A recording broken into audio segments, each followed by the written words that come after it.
गिनती नहीं होने वाला घटक है। लेकिन जब स्मोकिंग बढ़ेगी तब आय बढ़ेगी, गवर्नमेंट की भी आय बढ़ेगी, इसलिए वो करना चाहिए। जैसा कि अब हो रहा है, जो भी शराब है ज्यादा से ज्यादा उत्पन्न महसूल अपने गवर्नमेंट के देता है, इसलिए उसको खुला कर दिया गया है। उपभोग मूल्य और विनिमय मूल्य से गलत होने से कीमतें और नैतिकता का प्रश्न निर्माण हो गया है। दो बातें अलग है, उपभोग मूल्य अलग है और विनिमय मूल्य अलग है। आप जो भी चीज ले लीजिए, why smoking, you take anything of that nature, अफू है, गांजा है, चरस है, उसका उपभोग मूल्य और उसकी कीमत देखो कैसा प्रमाण उसका है। यह नतीजा आने के इन एडिशन टू दैट मजदूर को केवल रोजगार लेकिन निर्मिति का आनंद नहीं मिल रहा है। He is employed and he has to be happy with the fact that he has been employed. वो कोई निर्माण कर रहा है, इसका आनंद ही उसको नहीं मिल रहा है। स्पर्धा शुरू हो गई है, इसलिए वेस्ट है, मोनोपोली है और शोषण हो रहा है। व्यक्ति स्वातंत्र से समाज हित को बाधा आ रही है और सत्ता संघर्ष इतना तीव्र हो गया है कि हम देख रहे हैं हर जगह युद्ध की परिस्थिति निर्माण हो गई है। ये सब नतीजे अभारतीय अर्थशास्त्र की नीति से है। तो अभी भारतीय दृष्टिकोण क्या है? मुझे लगता है आप मेरे साथ चल रहे हैं। जिस प्रकार से सोचना चाहिए और विषय को अपने मन में धारण करना चाहिए, भारतीय दृष्टिकोण का हेतु क्या है? भारतीय दृष्टिकोण का हेतु बहुत अच्छी तरह से योगी अरविंद जी ने कहा है। वस्तु और सेवाओं की निर्मिति का बड़ा यंत्र निर्माण करना यह अर्थशास्त्र का हेतु नहीं है। फिर हेतु क्या है? समाज के हर एक व्यक्ति को अपने मकदूर के अनुसार सुख मिले, अपने मकदूर के अनुसार, अंडरलाइंड, इक्वल नहीं बोला है। हर एक का मकदूर अलग है, हर एक की एबिलिटीज अलग है, हर एक को चांस है अपनी एबिलिटीज बढ़ाने का, वो बढ़ाए और जैसे वो बढ़ जाए उसको सुख मिले, काम का आनंद मिले और कमाए हुए संपत्ति का उपभोग लेने के लिए फुर्सत का समय मिले। ये बहुत इंपॉर्टेंट आज के आईटी युग में है। पैसा तो बहुत मिल रहा है, संपत्ति तो बहुत इकट्ठा कर रहे हैं, लेकिन उसको उपभोग करने के लिए समय ही नहीं है। 24 घंटे वो लैपटॉप सामने है और मोबाइल सामने पड़ा है और क्या खाता है वो भी समझ में नहीं आता है। सादगी भरा, आसान, समृद्ध और सुंदर जीना संभव हो जाए। संक्षेप में यदि भारतीय आर्थिक दृष्टिकोण बताना है तो मुझे लगता है समृद्धि का मतलब केवल जीडीपी और अधिकतम उपभोग नहीं है। मनुष्य शरीरधारी है, इसलिए उपभोग आवश्यक है। हिंदू अर्थशास्त्र में कहीं भी ऐसा नहीं कहा है उपभोग मत लो। वो आवश्यक है, शरीर धारण करने के लिए वो आवश्यक ही है। एक छोटा सा सुभाषित, आहार निद्रा भय मैथुनंच सामान्य में तत् पशुभिर नराणाम धर्मो ही तेषाम अधिको विशेषो। मनुष्य और पशु में फर्क क्या है? आहार तो है, निद्रा तो है, भय है, मैथुन है, ये तो आवश्यक बातें है ही, कोई इसको नकारता नहीं है। हिंदू अर्थशास्त्र नकारता नहीं है। लेकिन क्या है? परंतु खाने के लिए जीना नहीं, जीने के लिए खाना है। उपभोग की मर्यादा, जरूरतें अमर्याद है, बढ़ते जाने वाली है, इसलिए संयम की आवश्यकता है। यह अर्थशास्त्र की बात है। समाजशास्त्र की है या नहीं वो अलग विषय है। अर्थशास्त्र की यह बात है कि संयम होना चाहिए। साधन मर्यादित है, इसलिए उसका अपव्यय नहीं हो, यह अर्थशास्त्र की बात है। अभी हमने देखा कंपटीशन है, व्यक्ति स्वातंत्र्य है और इकोनॉमिक इंटरेस्ट आदमी का है, यह अभारतीय अर्थचिंतन है। इसलिए स्पर्धा है, इसलिए वेस्ट है। दीर्घकालीन उत्पादन शक्य हो, ऐसी नीति हो, यह भारतीय अर्थशास्त्र कहता है। तो तो संक्षेप में यदि भारतीय आर्थिक दृष्टिकोण को रखना है तो मैं 4 बातें कहूंगा। स्पर्धा नहीं, सहाय।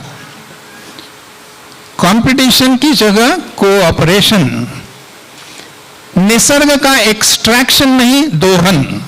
दोहन और एक्सट्रैक्शन में बहुत अंतर है। गौ माता को दूध तो है ही, उसको मशीन से चूस लेना एक्सट्रैक्शन है, और जैसा उसका काफ उससे दूध लेता है उसको दोहन कहते हैं। निसर्ग में है वो हमारे लिए ही है, लेकिन वो हम दोहन की तरह करें, उसको एक्सट्रैक्ट ना करें। केवल अधिकार नहीं, कर्तव्य भी प्राइम है। आज के अर्थशास्त्र में बात होती है rights and not of duties. और चौथी बात है सर्वाइवल ऑफ द फिटेस्ट नहीं। कंपटीशन का ये रूल है, सर्वाइवल ऑफ द फिटेस्ट। जो फिटेस्ट होगा वो रहेगा, जो फिटेस्ट नहीं है वो मर जाएगा। और वो कहते हैं ये निसर्ग का नियम है। तो मैंने बोला निसर्ग का नियम यानी पशु का नियम है तो ठीक है, सर्वाइवल ऑफ द फिटेस्ट नहीं। हरेक को सर्वे पे सुखिनः सन्तु, ये भारतीय अर्थशास्त्र की एक कल्पना है। और एक बात भारतीय अर्थशास्त्र की है, वो है अर्थशास्त्र स्टैंड अलोन शास्त्र नहीं है। It's not an isolated science, it's a social science, therefore it is related to society, that is social sciences, and it is related to the नीति शास्त्र ऑल्सो। सो अर्थशास्त्र का संबंध नीति शास्त्र और समाज शास्त्र से है। व्यक्ति का संबंध समाज, सृष्टि और परमेष्टि से है, यह अर्थशास्त्र का विषय है। व्यक्ति केवल शरीर नहीं है, उसको शरीर के अलावा मन, बुद्धि और आत्मा भी है, और इन सबका विकास यानी आर्थिक विकास है। केवल आर्थिक विकास होने से देश का, हमारे विषय की शुरुआत है राष्ट्र के समृद्धि में। तो राष्ट्र में बहुत सारी चीजें हो गई, रास्ते हो गए, इलेक्ट्रिसिटी हो गई, लेकिन एक आदमी दूसरे आदमी को बंदूक लेके कंजम्पशन करने के लिए, सुख और आनंद प्राप्त करने के लिए समाज में हरेक का मन भी अच्छा होना चाहिए। व्यक्ति को अपने जीवन के आश्रम अनुसार आर्थिक निर्णय लेना उचित है। अभी आप बोलेंगे आश्रम का और अर्थशास्त्र का क्या संबंध है? मुझे लगता है आप सभी बहुत ही अच्छे बुद्धिजन हैं, आप इसका विस्तार कर सकते हैं। ब्रह्मचर्याश्रम में आप जब हैं तो अर्थ का कोई विषय ही नहीं है। आज ऐसा होता है। अब जब वानप्रस्थी हो जाते हैं या संन्यास में जाते हैं तो अर्थ का कोई संबंध आता है? आता है तो कैसा आता है? आप जब गृहस्थ आश्रम में हैं तब आपका अर्थ से संबंध कैसे होना चाहिए? यह हमारा भारतीय आर्थिक दृष्टिकोण है। अर्थ यह 4 पुरुषार्थों में एक है। एक केवल एकमात्र अर्थ यह पुरुषार्थ नहीं है। पुरुषार्थ का मतलब है what you want to achieve in your life, यह पुरुषार्थ है। तो केवल पैसा कमाना, समृद्धि लाना, यह पुरुषार्थ नहीं है। That is one of the 4। धर्म के आधार पर अर्थ प्राप्त करके धर्म निहित काम का उपभोग लेकर अंततोगत्वा मोक्ष साध्य करना, यह जीवन का उद्देश्य है। अभी मोक्ष कहा तो सब लोग बोल देते हैं यह आध्यात्मिक हो गया। मुझे लगता है मोक्ष का अर्थ है आनंद। सुख अलग है मित्रों, समाधान अलग है, और आनंद और अलग है, वो परा है। आनंद यदि मिलना है तो आपको धर्म के आधार पर अर्थ और काम, फिर बाद में आपको वो आनंद मिल सकता है। यह लोक में आनंद मिल सकता है, उसमें उसको परलोक में जाने की आवश्यकता नहीं है। और अर्थ भी क्या है हमने बताया है, धनम अग्निर धनम वायुर धनम सूर्यो धनम वसु, श्री सूक्त में लिखा है। क्या धन, हम धन क्या सोचते हैं? भारतीय अर्थ विचार में धन क्या है? पैसा धन नहीं है, क्योंकि पैसा तो अभी अभी आया है। पैसे के पहले धन था ना। क्या था धन? हमने कहा धनम अग्निर धनम वायुर धनम सूर्यो धनम वसु धनम इंद्रो बृहस्पतिर वरुणम धनमस्तु में। यह सब धन है, इसका मतलब यह पर्यावरण है। और क्या है? अग्नि धन है, वायु धन है, सूर्य धन है, यह पर्यावरण धन है। अभी बात आती है प्रासंगिकता क्या है। मैंने आपके सामने बहुत संक्षेप में अभारतीय और भारतीय दृष्टिकोण रखने का प्रयास किया। अभी ये इसकी प्रासंगिकता क्या है। तो जो अब आर्थिक विचार चल रहा है उससे तीन बातें हो गई है। पहली बात है उत्पन्न विषमता। Top 10% of the global population owns roughly 190 times the income of poorest 50%. जो 50% निचले लोग हैं उनसे 190% ज्यादा इनकम टॉप 10% की है। कहां से आ गई ये विषमता? जो आर्थिक नीति आज चल रही है उससे ये विषमता आ गई, इसलिए वो आर्थिक विचार ठीक नहीं है। दूसरा, ये उत्पन्न विषमता का और एक पहलू, 1% of the population is having 19% of global income, top 10% is having 33% of global income और bottom 50% is having only 8.5% of global income. इतनी उत्पन्न विषमता किसने कर दी? जो आर्थिक विचार हम आज इंप्लीमेंट कर रहे हैं पिछले बहुत से सालों से, उससे हो गई। उत्पन्न में ही विषमता है, वेल्थ में भी विषमता है। Top 1% share of wealth is 38%, top 10% share in the global wealth is 76% और bottom 50% 2% of the wealth is with only 50% of the population. इतनी उत्पन्न विषमता। और रीजनल डिस्पैरिटी में क्या है? हम सब जगह पूरे विश्व में सुख शांति होना चाहते हैं। यदि रीजनल डिस्पैरिटी है, यदि इनकम डिस्पैरिटी है, तो कुछ लोग ठीक रहेंगे, बाकी बहुत सारा समाज ठीक नहीं रह सकता। तो ये रीजनल डिस्पैरिटी भी है। कार्बन एमिशन कितना हो गया है उसका भी कुछ बात मैंने आपके सामने रखी है। और भारतीय दृष्टिकोण की प्रासंगिकता क्या हम ही बोल रहे हैं, भारत में ही बोल रहे हैं, संघ वाले ही बोल रहे हैं, या अन्य लोग भी बोल रहे हैं इसकी प्रासंगिकता? इसके लिए मैं एक दो दाखले आपके सामने रखता हूं और मेरा कथन पूरा करता हूं। After realizing the limitations of अभारतीय अर्थशास्त्र, a new area of behavioral economics is developed. Economics में एक पार्ट अभी आ गया है, उसको कहते हैं बिहेवियरल इकोनॉमिक्स। दूसरी बात, आज पूरी दुनिया में सर्वत्र मुक्त बनी अर्थव्यवस्था को मानवीय चेहरा प्रदान करने वाली सैद्धांतिक विचारधारा गौरव को पात्र हो रही है और ऐसे अर्थशास्त्री नोबेल पुरस्कार के लिए चुने जा रहे हैं। जिस भाषा में आज दुनिया को समझता है उस भाषा के लिए ये मैं आपके सामने रखता हूं, क्योंकि हमको ऐसा लगता है नोबेल पुरस्कार मिल गया तो उसका कंट्रीब्यूशन बहुत बड़ा है।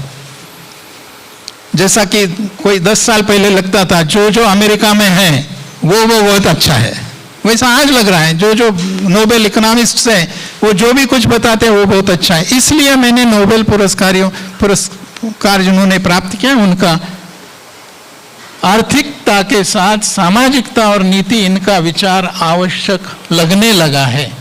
ये नोबेल पुरस्कार विजेते हैं। इनका कंट्रीब्यूशन क्या है वो मैं अभी नहीं बता सकूंगा, लेकिन मैंने नाम आपके सामने रखे हैं। आप इन सब लोगों का कंट्रीब्यूशन देखिए और जो मैंने भारतीय आर्थिक चिंतन का कुछ जिक्र आपके सामने किया उससे वो मिलाकर देखिए, आपके समझ में आएगा। जो भी हमने भारतीय विचार में रखा है वो ही उनका कंट्रीब्यूशन अब नोबेल पुरस्कार के लिए गिना गया है।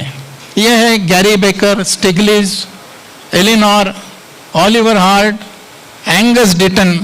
मैं एक का खाली रेफरेंस इधर देके पूरा करूंगा। रिचर्ड थेलर 2017 का क्या उनका योगदान रहा है देखिए।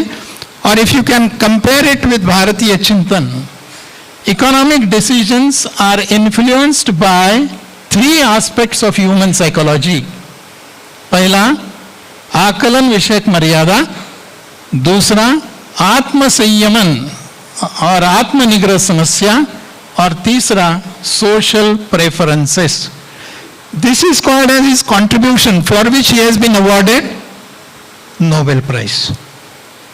वो कहता है land, labour, capital, resources, technology, all these things are important in economics, but equally important are the feelings, sentiments, habits, perspective, outlook, approach and other human dimensions. यही तो भारतीय अर्थशास्त्र कहते आया है ना. तो ये बात है भारतीय आर्थिक विचार के रिकॉग्निशन की on the world platform. I think मैंने थोड़ा समय ज्यादा लिया, क्षमा प्रार्थी हूँ. धन्यवाद. बहुत बहुत धन्यवाद डॉक्टर साहब. बहुत ही व्यवस्थित रूप से. मैं मधुकर भाई से कहूँगा कि कार्यक्रम को आगे बढ़ाएं. बहुत बहुत धन्यवाद आदरणीय विनायक जी भाई साहब. पीछे बहनें चर्चा कर रही थी, वास्तव में भाई साहब को कम समय दिया है पर भाई साहब इतने कम समय में आपने हिंदू अर्थशास्त्र का जो अवधारणा है, प्रासंगिकता है, बहुत सारगर्भित. मैं तो अभी से ही आपसे अनुरोध करूंगा भाई साहब, आगे हम पूरा दिन आपके लिए अभी से ही सुरक्षित रखना चाहते हैं, और आपसे जो आज मार्गदर्शन मिला है वो आने वाले समय में राष्ट्र की उन्नति में श्री सूक्त के आपने वैसे मंत्रों का प्रयोग करा. ये एक नया विमर्श का एक बिंदु तैयार हुआ है कि धन सिर्फ पैसा नहीं है. वायुर्धनम सूर्योधनम मनमिंद्रो बृहस्पति सवर्णी में धनम अश्विना. इसको हम जरूर इस विमर्श को आगे लेके जाएंगे. और श्रवण जी भाई साहब का भी मैं बहुत बहुत धन्यवाद करता हूं कि आप अपने बहुमूल्य समय में से समय निकाल कर आए. आदरणीय त्रिपाठी जी भाई साहब, आपका भी बहुत बहुत धन्यवाद. और इंदु वार्ष्णेय जी हमारे बीच में थोड़ा देर से आई दीदी, तो दीदी का सम्मान नहीं हो पाया था, तो मैं रुचि चतुर्वेदी दीदी से अनुरोध करूंगा कि वो आए और इंदु वार्ष्णेय दीदी जी को श्रीफल, अंगवस्त्र और स्मृति चिन्ह देकर सम्मानित करें. इसके बाद इस सत्र का यही विश्राम होता है. अभी हम चाय के लिए 10 मिनट का एक अंतराल लेंगे और 10 मिनट बाद हम ठीक 12:05 पर पुनः अपने स्थान को ग्रहण करेंगे. और पर्यावरण की भारतीय अवधारणा सत्र पर रेणुका जी हमारे बीच में उपस्थित हो चुकी हैं. विकास सरस्वती जी भाई सबको भी मैं देख पा रहा हूं, और भी देवाशीष जी हैं. तो इन सबका हम मार्गदर्शन अगले सत्र में लेंगे. तो आप सब लोग, एक मेरा अनुरोध और है, जब हम चाय के बाद पुनः अपने स्थान पर आएंगे तो कृपया अपने मोबाइल को साइलेंट करके बैठेंगे. बीच बीच में घंटियां आपकी बज रही हैं, तो आप अपने मोबाइल को प्लीज साइलेंट करेंगे. 10 मिनट आप चाय के लिए जा सकते हैं और 10 मिनट बाद पुनः आप लोग हम मिलेंगे. बहुत बहुत धन्यवाद.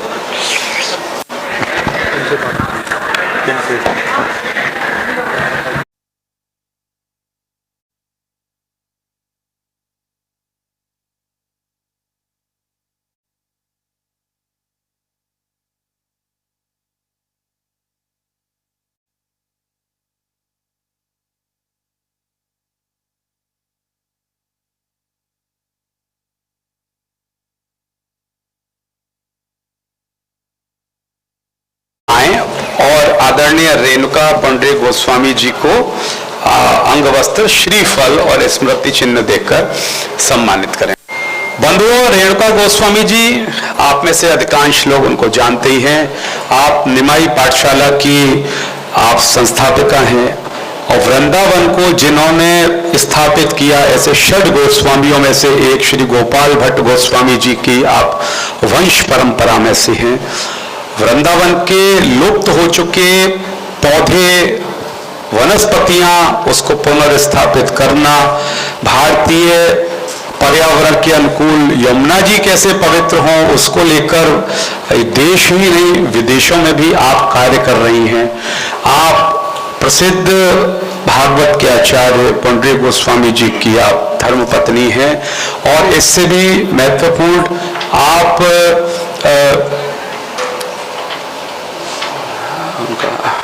अतुल कृष्ण गोस्वामी जी परम पूज्य, आप उनकी पुत्रवधू हैं. और आपने भारत के अलावा विश्व के कई देशों की यात्राएं करी हैं। भारतीय ग्रंथ और खासकर श्रीमद् भागवत, श्रीमद् वाल्मीकि रामायण के अनुरूप प्रकृति कैसी होनी चाहिए, इस पर आपका गहन अध्ययन है। और भगवतीय सेवा में वनस्पतियों का क्या उसमें योगदान है, हम जब ईश्वर की सेवा करते हैं तो उसमें किस प्रकार हम प्रकृति का चिंतन कर सकते हैं, आपका व्यापक अध्ययन है। तो बाकी मार्गदर्शन दीदी हमको प्रदान करेंगी। और यशवंत जी से मैं अनुरोध करता हूं कि वह देवाशीष भट्टाचार्य जी को अंगवस्त्र श्रीफल देकर सम्मानित करें। देवाशीष भट्टाचार्य जी पेशे से नाक कान गला रोग विशेषज्ञ हैं और सुप्रसिद्ध ENT specialist doctor AK Bhattacharya ji के आप सुपुत्र हैं। तो प्रातः तो आप देवाशीष जी नाक कान गला रोग विशेषज्ञ के रूप में मरीजों का इलाज करते हैं और उसके तुरंत बाद पौधे लगाने निकल जाते हैं। और पिछले 11 वर्षों से यमुना शुद्धिकरण के अभियान से जुड़े हुए हैं। रिवर कनेक्ट अभियान आपने शुरू करा है। तो इसके अलावा चंबल पर भी आप देखें मिट्टी बहुत है, उसको किसी कालखंड में रही होगी, अब वो उस स्थान का हम कैसे यूज कर सकते हैं। आगरा ही नहीं, आगरा से 150 किलोमीटर के क्षेत्र में पर्यावरण के लिए आप देवाशीष जी काम कर रहे हैं, तो उनका भी मार्गदर्शन हमको मिलेगा। और मैं देव प्रताप जी से अनुरोध करता हूं, देव प्रताप जी आप विकास सारस्वती जी का श्रीफल अंगवस्त्र स्मृति चिन्ह देकर सम्मानित करेंगे। कोई बात नहीं। विकास सारस्वत जी आगरा के ही रहने वाले हैं, वर्तमान में देहरादून रहते हैं और बहुत अच्छे लेखक हैं, स्तंभकार हैं और इनके आर्टिकल्स हम लोगों को पढ़ने के लिए मिलते ही हैं। और विकास सारस्वत जी पॉलिटिकल, इकोनॉमिस्ट, एनवायरमेंट तीनों पर समान अधिकार रखते हैं और बहुत अच्छा लिखते हैं। अभी तक 1 दर्जन से अधिक पत्र पत्रिकाओं में आपका लेखन हो चुका है और कई पत्र पत्रिकाओं के लिए स्वदेश, अमर उजाला, दैनिक जागरण, इसमें आप स्तंभ लेखन करते हैं। लेखक के अलावा इंडिक एकेडमिक नामक संस्था की आगरा इकाई का संचालन भी आप कर रहे हैं।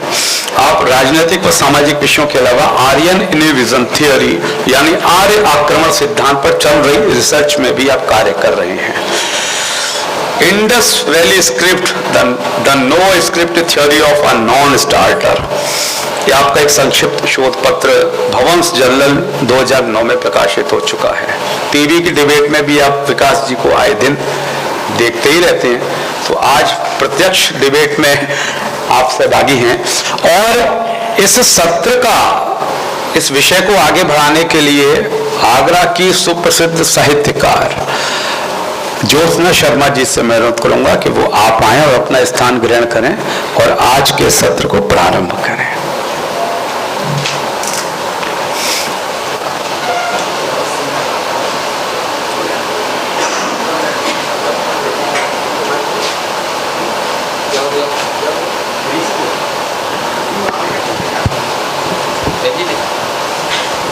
माइक आगे कर देना था हमारे।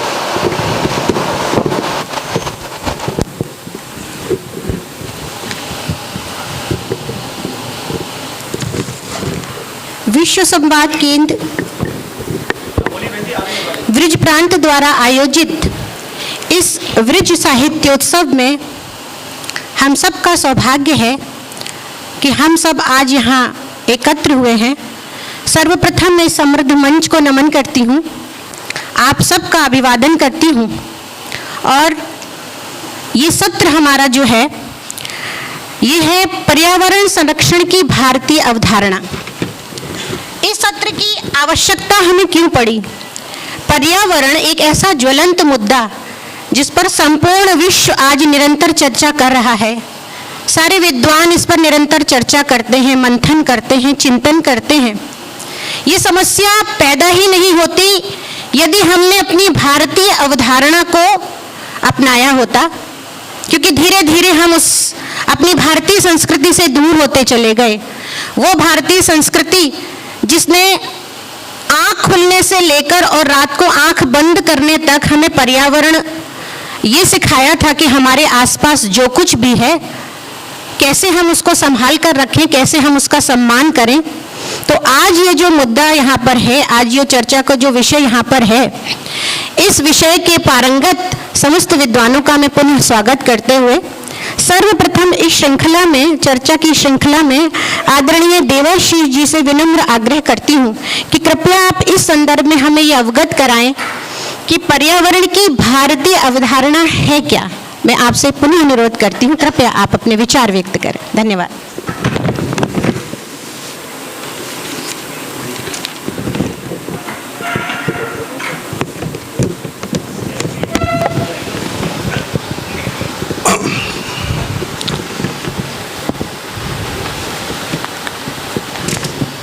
माननीय मंचासीन अतिथिगण, माननीय सभी गुणीजन यहाँ जो उपस्थित हैं, उनके लिए धन्यवाद। मुझे अवसर मिला आप लोगों से बात करने का पर्यावरण पर। ये पर्यावरण पर कार्य करते हुए मुझे करीब 10-12 वर्ष बीत चुके हैं और ये एक ऐसा विषय है जिस पर चर्चा किए बिना कोई भी चर्चा अधूरी होती है। तो पर्यावरण का अर्थ क्या है? ये पर्यावरण जो है 2 शब्दों से बना है, परि और आवरण। परि यानी जो हमारे चारों ओर है और आवरण जिसे वो चारों ओर से घेरे हुए है। तो पर्यावरण हमें चारों ओर से घेरे हुए है और इसके बिना जीवन की कल्पना की ही नहीं जा सकती। पर्यावरण जलवायु, स्वच्छता, प्रदूषण, वृक्ष, नदी, नाले, पर्वत सभी को मिलकर बनता है और इसमें जैविक अजैविक दोनों ही तत्व शामिल हैं। बिना इसके हम अपने जीवन की कल्पना नहीं कर सकते। लेकिन दुर्भाग्य से पर्यावरण की जिस तरह से क्षति हो रही है वो अकल्पनीय है और वो आने वाली पीढ़ी के लिए निस्संदेह कष्टदायक है। पर्यावरण के बारे में हमने 1973 में सोचना शुरू कर दिया था। 1972 में विश्व यूएन यानी राष्ट्र महासभा ने रेजोल्यूशन पास किया था और 5 जून 1973 को वर्ल्ड एनवायरनमेंट डे यानी विश्व पर्यावरण दिवस घोषित किया था। तब से लेके आज हम 50वें वर्ष में एंटर कर चुके हैं, लेकिन पर्यावरण की स्थिति दिन प्रतिदिन खराब ही होती जा रही है। इसकी स्थिति में कोई सुधार नहीं है। भारत में तो पर्यावरण जो भारतीय जनमानस का एक अभिन्न अंग था, उसके बिना जीवन की कल्पना ही नहीं थी। हम सूक्ष्म जीवाणु से लेकर कीड़े मकोड़े, जीव जंतु, पशु पक्षी, नदी नाले, सब पेड़ पौधे सबकी पूजा करते थे। सबको हम उच्च स्थान देते थे और सबकी जीवन में रक्षा करते थे। लेकिन समय के साथ साथ आधुनिकता, बदलाव, औद्योगिकरण, हमारा धीरे धीरे जो है विकास, जिसे आप विकास कहते हैं, मैं उसे विनाश कहता हूँ, ऐसा अनियंत्रित विकास जिसका नियंत्रण ना हो, उसकी वजह से ये धारणा धीरे धीरे हमारे अंदर कम होती चली गई। और आज की स्थिति में हम देख रहे हैं कि हमारे नदी नाले, पोखर, तालाब सब दूषित हो चुके हैं। सब चारों, वैसे आप बताएंगे कि यमुना के बारे में क्या हाल है, लेकिन यमुना की दुर्दशा देखी नहीं जाती। आगरा में तो पैर भी रखने लायक नहीं है यमुना, ऐसी दुर्दशा हो गई है। जिस जल को जीवनदायिनी, मोक्षदायिनी कहा जाता था, उस जल में आज पैर भी रखना मुश्किल हो गया है। तो पर्यावरण इतनी क्षतिपूर्ति के बाद भी मनुष्य को जीवित रखे हुए है। ये कुछ मनुष्यों के प्रताप का फल है। खास करके जो ऋषि मुनि, हमारे कंद मूल खाकर जिंदा रहे, जिन्होंने हमको ये शिक्षा दी कि हमें न्यूनतम जो है आवश्यकताओं के साथ जीना चाहिए, उन्हीं के सिद्धांतों पर चलते हुए जो मनुष्य अभी तक जीवित हैं, वही इस पर्यावरण को जीवित रखे हुए हैं। बाकी पर्यावरण का असर आप देखें तो पशु पक्षी जानवर मनुष्य सब पर एक सा पड़ता है। एक स्टडी के मुताबिक पक्षियों में मृत्यु दर की जो बढ़ोतरी हुई है वो 40% तक हो गई है। यानी आज की तारीख में पक्षी जीवित बहुत कम बचे हैं, अधिकतर विलुप्त होते जा रहे हैं। ये सिर्फ पर्यावरण का ही असर है कि इतना उनके अंदर जो है मृत्यु दर बढ़ गया है। जानवरों का आप देखें तो जानवर हिंसक होते जा रहे हैं। आए दिन सुनने को मिलता है कि जंगल से बाघ निकल आया, उसने इंसान पर हमला कर दिया, या हाथियों के झुंड ने इंसानों की बस्ती उजाड़ दी या खेत उजाड़ दिए, या कभी कभी कुचलकर मार भी दिया। मतलब कहने का ये है कि पिछले 3 सालों में 500 से अधिक लोगों ने जानवर और मानव के संघर्ष में जीवन गंवाया है। ये एक बहुत ही भयावह आंकड़ा है, और ये आंकड़े में वो जानवर शामिल नहीं है जो घरेलू या डोमेस्टिक कहलाए जाते हैं, जैसे कुत्ते बंदर। कुत्ते बंदरों के साथ भी हिंसक घटनाएं बढ़ती जा रही हैं। वो आए दिन सुनने को मिलता है कि उन्होंने बच्चों को नोच खाया, किसी समय तो उन्होंने बच्चों की जान भी ले ली। तो ये जो हिंसक व्यवहार बढ़ता जा रहा है, ये पर्यावरण ग्लोबल वार्मिंग जलवायु परिवर्तन की वजह से ही बढ़ता जा रहा है, और इसका एक दुष्प्रभाव ही है ये। बाद में यमुना नदी पर थोड़ा सा मैं बोलना चाहूँगा। एक स्टडी के मुताबिक ग्लेशियर्स हमारे जो हैं पिघलते जा रहे हैं और सिमटते जा रहे हैं। गंगोत्री ग्लेशियर के ऊपर स्टडी हुई है जियोलॉजिकल सर्वे ऑफ इंडिया की। 1935 में पहली बार सर्वे हुआ था, और 1996 तक करीबन 8 बार सर्वे किया गया है। तो उस सर्वे में निकल कर आया है कि 1935 से लेकर 1996 के बीच में गंगोत्री ग्लेशियर 18.80 मीटर प्रतिवर्ष की दर से घटता जा रहा है। ये तो आप 1996 का डाटा है जो आपको दिया गया है। 1996 तक तो मेरे ख्याल से इस सभा में मौजूद अधिकतर लोगों को ग्लोबल वार्मिंग जलवायु परिवर्तन के बारे में कुछ खास पता ही नहीं था। हमारी असली परेशानी तो 90 और 2000 के दशक में शुरू हुई है, और खास करके सन 2000 के बाद हमने ग्लोबल वार्मिंग को महसूस करना शुरू किया है। तो 1996 के बाद आज 22-23 सालों में गंगोत्री ग्लेशियर कितना घट गया होगा, आप सोच कर सकते हैं, आप कल्पना भी नहीं कर सकते हैं। जे हम इसका नतीजा देख भी रहे हैं, गंगा जल में धीरे धीरे कमी आने लगी है, गंगा का पानी धीरे धीरे कम होता गया है। एक समय था जब गंगोत्री से गौमुख की जो यात्रा थी वो एक दिन में पूरी हो जाती थी। आज करीब करीब उस गौमुख से 19-20 किलोमीटर पीछे गंगोत्री ग्लेशियर चला गया है, और दिन पर दिन घटता ही जा रहा है। ये तो रही बात गंगा की। अब यमुना की बात करें तो यमुना की यमुनोत्री ग्लेशियर की तो कोई स्टडी ही नहीं हुई आज तक, और इसका दुखद पहलू ये है कि हमें ये मालूम ही नहीं है कि यमुनोत्री ग्लेशियर की आज हालत क्या है।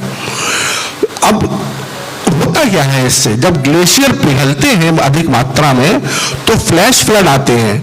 हमने देखा था 2013 की त्रासदी केदारनाथ में। 2013 में अचानक एक फ्लैश फ्लड आया और हजारों सैकड़ों हजारों लोगों को बहा कर ले गया।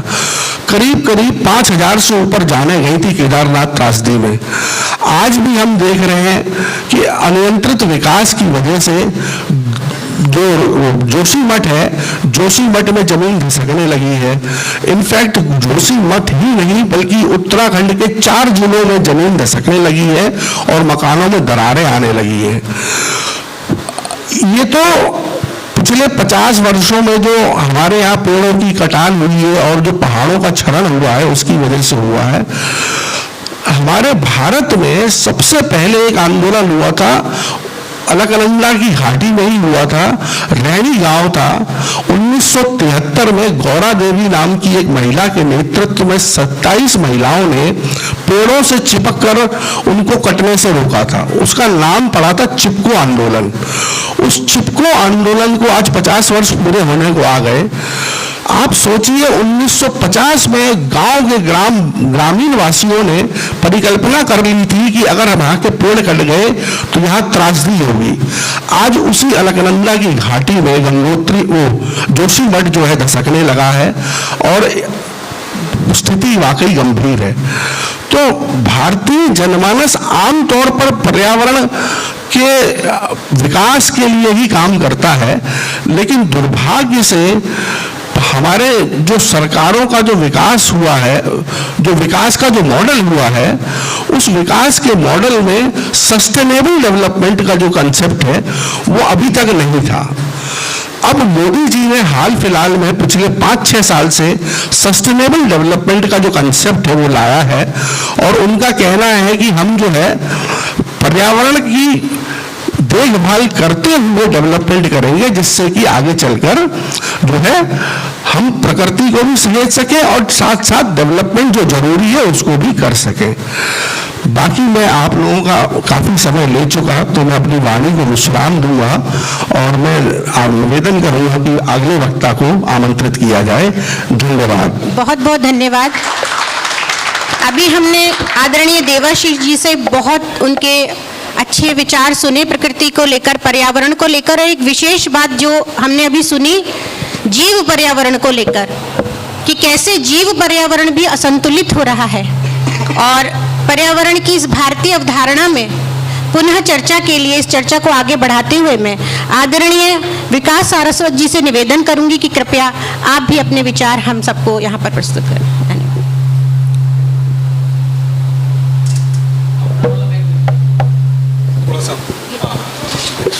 हेलो,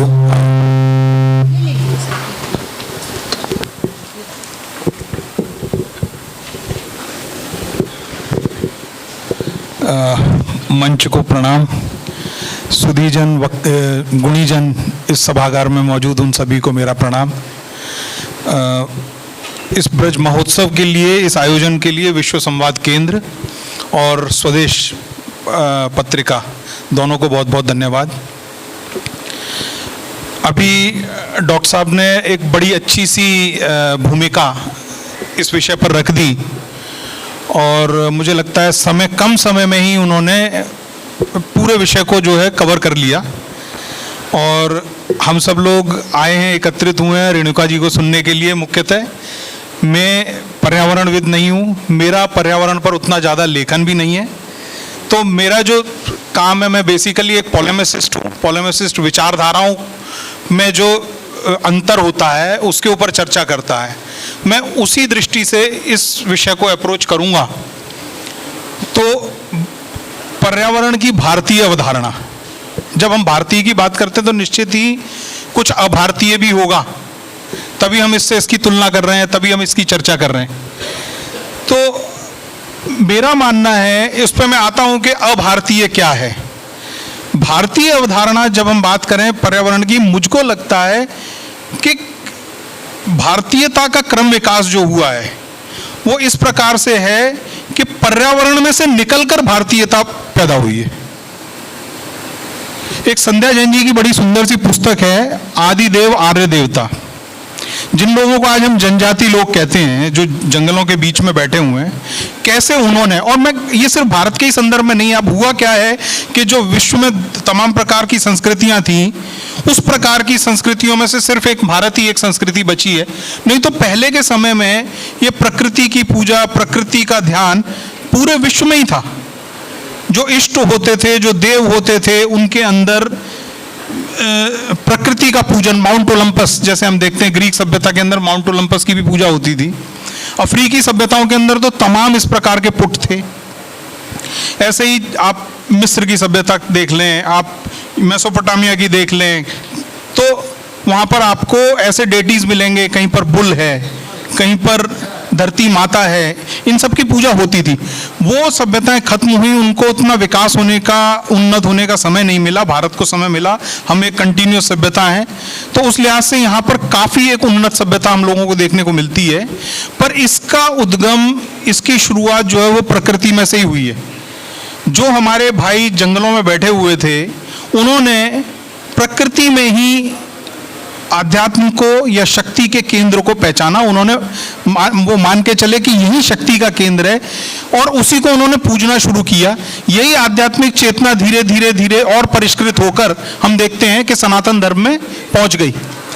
परंतु और हमारे यहाँ शैव मत, वैष्णव मत, इन सब की कल्पना हुई। लेकिन उनमें भी आप देखिए तो वहाँ पर भी शैव मत, वैष्णव मत के अंदर क्या है हम जानना चाहेंगे रेणुका जी से। पर शैव मत के अंदर जैसे पंचभूत की कल्पना है, तो दक्षिण भारत के अंदर, उत्तर भारत के अंदर तो मंदिर ही नहीं रहे। जो पुराने मंदिर थे वो मंदिर ही नहीं रहे। लेकिन आप दक्षिण भारत में चले जाएं तो पंचभूत, जल, थल, आकाश, वायु, ये इन सब के ऊपर केंद्रित एक मंदिर आपको मिल जाएगा। तिरुवन्नामलई में अग्नि के लिए एक मंदिर है। चिदम्बरम में नटराज का मंदिर है, वो समझा जाता है कि वो आकाश को समर्पित है। इसी प्रकार से श्रीरंगम, क्योंकि वहाँ बहुत बड़ी नदी बह रही है, कावेरी नदी बह रही है, तो वहाँ पर एक पंचभूत शिव मंदिर है। श्री कालाहस्ती के अंदर एक मंदिर है, ये वायु को समर्पित है। तो ये पंचभूत की कल्पना, ये धीरे धीरे क्रम, आप वेदों को देखें, स्मृतियों को देखें, संहिताओं को देखें, वो भरी पड़ी हुई हैं। उनके अंदर प्रकृति के लिए और पर्यावरण को के प्रति एक नहीं तमाम श्लोक हैं। जैसे ईशोपनिषद है, ईशावास्यम इदम सर्वम यत्किंच जगत्याम जगत। ये पृथ्वी जो है या पर्यावरण जो है, उसके सभी अवयवों में ईश्वर का पुट है, और हमको यदि इसका उपभोग भी करना है तो वो एक त्यागी के रूप में करना है। मतलब जितना सीमित हो उतना ही हम लोगों को उसका उपयोग करना है, ऐसा एक भाव है। और इसी प्रकार से एक अथर्ववेद के अंदर भी एक श्लोक है, उसको पृथ्वी सूक्ति कहते हैं। उसके अंदर भी ये भाव है कि जितना हम प्रकृति से ले रहे हैं, वैसी एक कामना है कि वैसा ही उतना प्रकृति को समर्पित भी हो जाए। कौन करेगा? हम ही करेंगे, उसको समर्पित करेंगे। आज इसी चीज को शायद हम लोग सस्टेनेबल डेवलपमेंट कहते हैं, सस्टेनेबल इकोलॉजिकल डेवलपमेंट की बात करते हैं। हम हमारे काव्य जो हैं, महाभारत को देखें, रामायण को देखें, ये भरे पड़े हुए हैं। वो एक कृष्ण जी का वर्णन है कि उनको एक चावल का दाना मिलता है और उन्हीं से उनका पेट भर जाता है, अक्षयपात। इतने सुंदर सुंदर कल्पनाएं हैं। मैं समय ज़्यादा नहीं लूँगा, तो दो एक बातें शायद मुझे दोबारा कोई मौका ना मिले कह पाने का, तो वो मैं ज़रूर कहूँगा कि अब ये तो भारतीयता की बात हो गई। अब भारतीय क्या है? कभी कभी क्या है, हमको जो मिला है, हमको विरासत में जो मिला है, उसका महत्व तो हम शायद इसलिए नहीं समझ पाते क्योंकि दूसरी जगहों पर क्या कल्पना है उनका हमें ज्ञान नहीं होता। अब दुनिया भर के अंदर हम एक मत हैं, हमारे जो भारतीय परंपरा है, भारतीय संस्कृति है, वो हिंदू दर्शन में सब आ गए, जैन, सनातन, बौद्ध सब आ गए, वो उनसे प्रेरित है। एक दुनिया का बड़ा भाग है जिसको जूडियो क्रिश्चियन वर्ल्ड कहते हैं।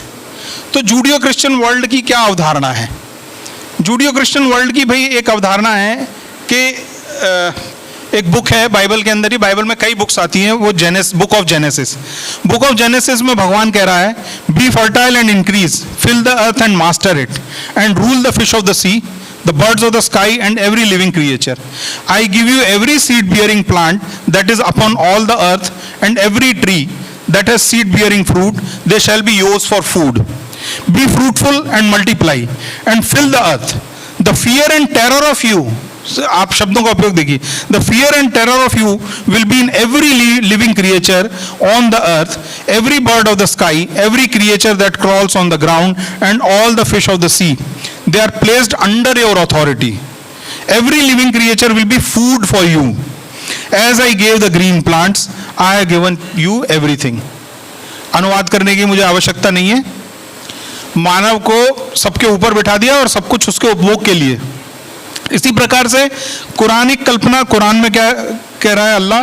It is God who provided for you all manner of life stock that you may ride on some of them and from some you may derive your food and other uses in them for you to satisfy your heart's desires. It is on them as on ships that you make your journeys. वही बात है कि सब कुछ आपके उपभोग के लिए। अब जब इस प्रकार की संस्कृतियां, उनमें से समाज निकलेंगे, इस प्रकार के विचारों में से जो समाज निकलेंगे, उसमें पर्यावरण एक अलग ही विषय बनेगा ही बनेगा। वो मुख्य धारा में नहीं आएगा, उसको तो एक अलग से विषय लेने के लिए बाध्य हो जाना पड़ेगा। भारतीयता में वो बात नहीं है। भारतीयता में आप एक आम भारतीय की तरह रह लें, उसमें पर्यावरण संरक्षण आपका हो जाएगा। परंतु सिर्फ हमने भारत में जन्म ले लिया है और हम भारतीय हैं, इतना कर भर देने भर से हम ये मान के चले कि नहीं पर्यावरण अपने आप संरक्षित, वो नहीं होगा। एक भारतीयता का अपने को जीवन जीना पड़ेगा। एक शोध इजराइल में भी हाल ही में हुआ है, उसमें अब ये इस प्रकार की मानव कल्पना, जब इस प्रकार का एटीट्यूड आता है तो उससे फिर क्या प्रभाव पड़ते हैं कि आदमी जो है, ह्यूमन बींग्स जो हैं, उनका बॉडी मास इंडेक्स अगर सारे लिविंग क्रिएचर्स का निकाल लिया जाए तो 0.01% of the all living beings on earth आएगा इस पृथ्वी के ऊपर। 0.01%। उस 0.01% ने 83% मैमल्स को खत्म कर दिया है। ये वीजमैन इंस्टीट्यूट ऑफ साइंस है इजराइल का, उनका शोध है, और पिछले 2500 वर्षों में ये सबसे ज्यादा से ज्यादा हुआ। 83% मैमल्स खत्म हो चुके हैं। ये हमको बोध कराता है कि भारतीय जो अवधारणा है पर्यावरण की, वो कितनी महत्वपूर्ण है। हमको एक सामंजस्य बनाकर चलना है पृथ्वी के साथ, प्रकृति के साथ, इन सब बातों के साथ हमको जो है एक सामंजस्य बनाकर चलना है, तभी बात बनेगी, नहीं तो बात नहीं बनेगी। मुझे लगता है इतना मैं जो बोलना चाहता था वो इतना मैं बोल चुका हूं। अगले वक्ता को सुनने के लिए हम लोग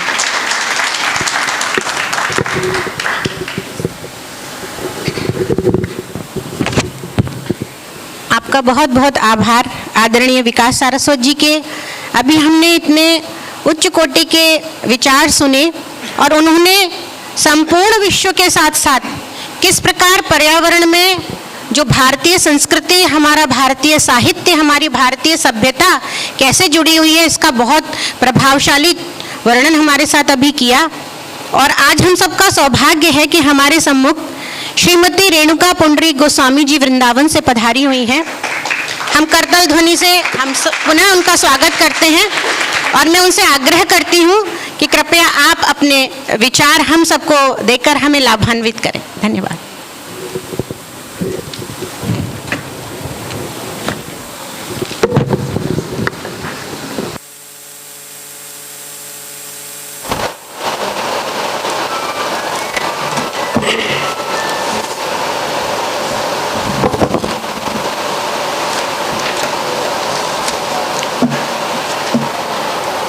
जय गौर श्री राधा रमणो विजयते। कृष्णाय वासुदेवाय हरये परमात्मने प्रणतः क्लेशनाशाय गोविन्दाय नमो नमः। सच्चिदानन्दरूपाय विश्वोत्पत्त्यादिहेतवे तापत्रय विनाशाय श्रीकृष्णाय वयं नुमः। श्रीरामाय वयं नुमः। श्रीगौराय वयं नुमः। वन्देऽहं श्रीगुरौ श्रीयुतपदकमलं श्रीगुरुन् वैष्णवांश्च श्रीरूपं साग्रजातं सहगण रघुनाथान् वितं तं सजीवं साद्वैतं सावधूतं परिजन सहितं कृष्ण चैतन्य देवं श्री राधा कृष्ण पादान् सहगण ललिता श्री विशाखान्वितांश्च हरे कृष्णा कृष्णा कृष्णा हरे हरे हरे राम राम राम हरे हरे। सभी बोलिए हरे कृष्णा कृष्णा कृष्णा हरे हरे हरे राम राम राम हरे हरे हरे कृष्णा कृष्णा कृष्णा हरे हरे हरे राम राम राम हरे हरे। श्री राधा रमण लाल की जय। श्री श्री गोपाल भट्ट गोस्वामी जी महाराज की जय। संपूर्ण गुरु परंपरा की जय। आप सभी वैष्णव वृंद की जय। जय जय श्री राधे, जय जय श्री राधे, जय जय श्री राधे श्याम। निताई गौर हरि बोल, गौर प्रेमानंदे हरि हरि बोल।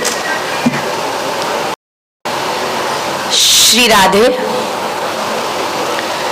आज बहुत ही मंगल दिवस है हम सभी के लिए, क्योंकि श्री राष्ट्रीय स्वयं सेवक संघ और विश्व संवाद केंद्र द्वारा ये आयोजित जो उत्सव है, ये हम सभी के जीवन में बहुत सुदृढ़ बदलाव लाने वाला है।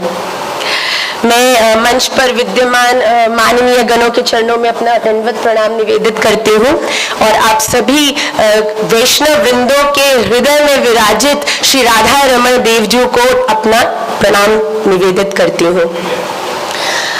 आज का जो सत्र है वो अलौकिक है, क्योंकि जिसे कहा जाता है कि आज के समय में ये अति अनिवार्य है कि हम पर्यावरण के बारे में जानें।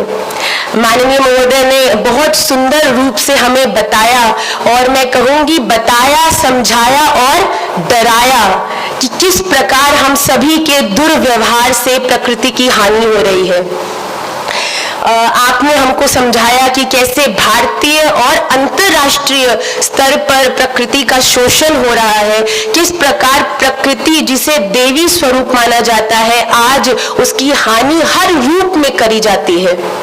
तो आइए आज जो मेरा जो भाव है, क्योंकि वृंदावन धाम से हूँ, श्री राधा रमण देव जी की चरणाश्रित हूँ, तो मेरा जो पर्सनल भाव है वो सामूहिक नहीं है, क्योंकि जब तक हम व्यक्तिगत रूप से प्रारंभ नहीं करेंगे तब तक पर्यावरण में कोई भी बदलाव नहीं आ सकता। माननीय महोदय ने बहुत अच्छा किया कि जो सामाजिक रूप पे जो गवर्नमेंट है, सरकार है, राष्ट्रीय अंतर्राष्ट्रीय स्तर पे क्या क्या हो रहा है, क्या क्या हानि हो चुकी है, उसका विस्तार किया। तो मैं अब आपको जो हानि है उसके बारे में नहीं, बल्कि कैसे लाभ होगा उसके बारे में कुछ बताना चाहूंगी। अभी तक हमने सोचा क्या क्या खराब हो चुका है, पर अब हम ये जानेंगे क्या क्या ठीक करना है। और ये बहुत ही मेरा पर्सनल भाव है कि सामाजिक रूप में जब भी हम किसी वस्तु को देखते हैं तो ये सोचते हैं अरे ये पूरे समाज का विषय है, मैं अकेला क्या कर लूंगा।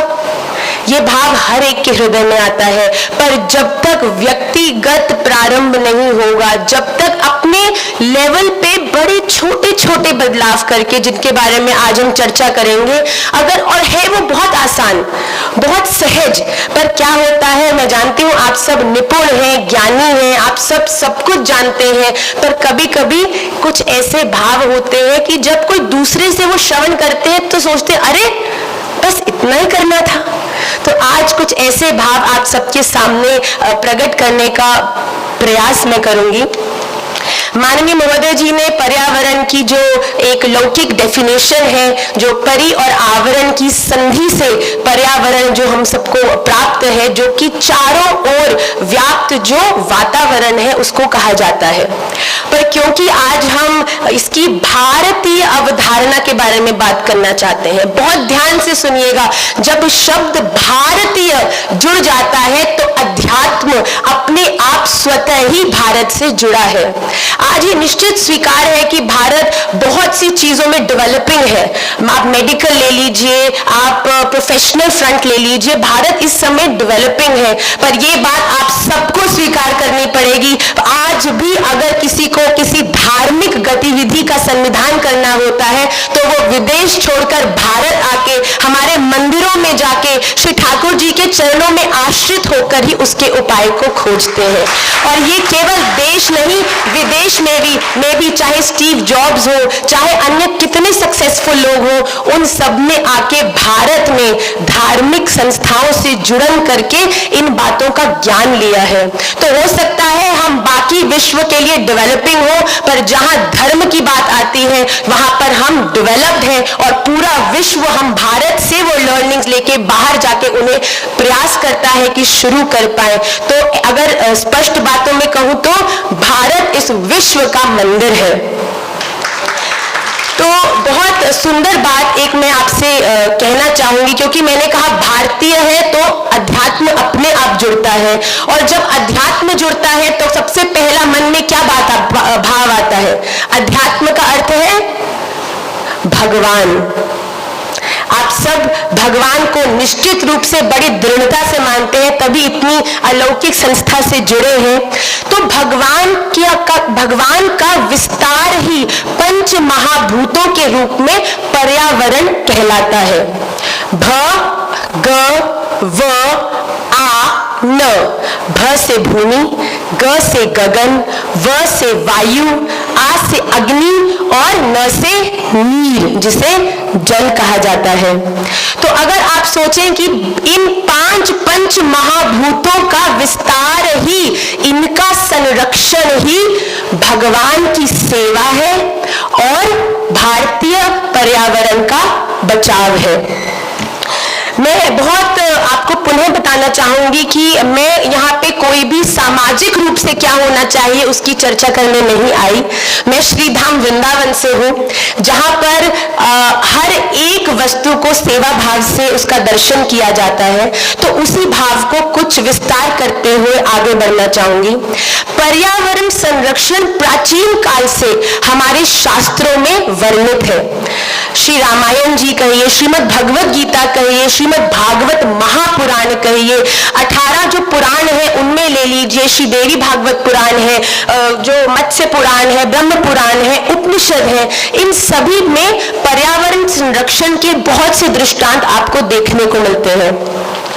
जैसे देवी भागवत में एक बहुत सुंदर श्लोक है जो मैं आपसे शेयर करना चाहूंगी। यावत भूमंडलम धत्ते, बहुत ध्यान से सुनिएगा, यावत भूमंडलम धत्ते सशैल वन काननम तावद तिष्ठति मेदिन्याम संतति पुत्र पौत्रिकी। यावत भूमंडलम धत्ते सशैल वन काननम तावत तिष्ठति मेदिन्याम संतति पुत्र पौत्रिकी। ये बहुत सुंदर देवी भागवत पुराण का एक श्लोक है जिसमें कहा है कि स्वयं भगवान कह रहे हैं कि जब तक धरती पर, यावत भूमंडलम, जब तक धरती पर सशैल वन काननम, वन है, नदियां हैं, पहाड़ हैं, तावत तिष्ठति मेदिन्याम, तभी तक मैं वहां पर तिष्ठति मतलब विराजा हूं, बैठा हूं।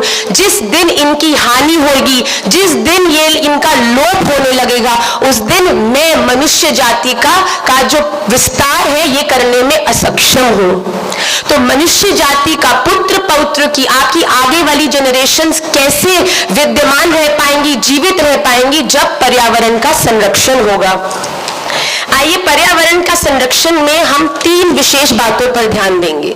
अब पर्यावरण संरक्षण एक बहुत बड़ा आप कह लीजिए विषय है जिसमें हमको समझते चलना है। आज के सत्र में मैं नहीं चाहती कि आप वापस जाएं और केवल बहुत से पर्यावरणों के ऊपर लेक्चर्स होते हैं, आप बोर होकर वहां से आते हैं और कुछ भी जीवन में उतारने योग्य आपको नहीं मिलता।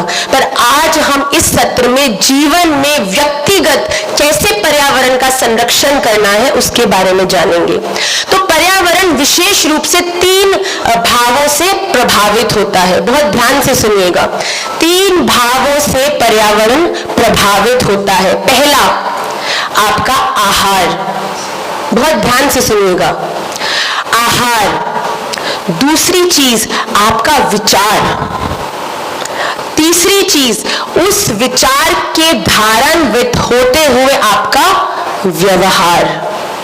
ये 3 चीजों के मध्य चलते हुए आज हम पर्यावरण के संरक्षण को समझेंगे। आहार, आप क्या आरोग रहे हैं, आपका विचार और आपका व्यवहार। ये 3 चीजों को बड़े ध्यान से सोचिएगा और साथ साथ मेरे संग चलते रहिएगा। कहीं पर किसी को कोई मुश्किल लगे, नहीं समझ आए तो मैं पुनः उसे रिपीट करने में बहुत उत्साहित रहूंगी। आहार, सनातन धर्म में बड़ा विशेष केंद्रित किया गया है आपके आहार को। आजकल बहुत दुर्दशा है और अभी हम सब उस चीज को भोग के ही चुके हैं कि मनुष्य जाति की जो मति है वो विमूल हो चुकी है। अनर्गल जो कुछ समझ आता है वो ग्रहण करने के लिए उत्सुक है। जीवन में सात्विकता के नाम पर कुछ भी विद्यमान नहीं है। हमारे जीवन में कुछ वर्ष पहले चाइना में अनर्गल खाद्य के कारण, ये आहार के कारण ही एक बड़ी ही डेडली जो डिजीज है जिसे कोरोना वायरस कहा गया है, अभी तक भी उसके सिम्टम्स लोगों में देखने को मिलते हैं। उसका उत्स कहां से हुआ? आहार से।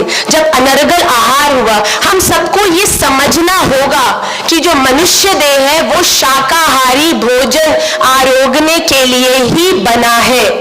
अगर आप शाकाहारी भोजन छोड़कर एनिमल्स की फूड चेन में घुसकर स्वयं जानवरों को, जीव जंतुओं को ग्रहण करने प्रारंभ कर देंगे तो यही इसका रिजल्ट होने वाला है। तो आहार को मद्देनजर रखते हुए प्रथम बदलाव जो हमें अपने जीवन में लाना है कि हमें प्रयास करके शाकाहारी होना पड़ेगा। जब तक आप किसी का भक्षण करके आप स्वयं के भीतर उसे डाल रहे हैं, कैसे आपके जीवन में सात्विकता बढ़ेगी? कैसे आपके जीवन में ऐसा विचार होगा कि मुझे किसी का संरक्षण करना है, सेवा करना है? आप जिस प्रकार का तामसिक भोजन ग्रहण करेंगे, विचार भी तामसिक ही होंगे।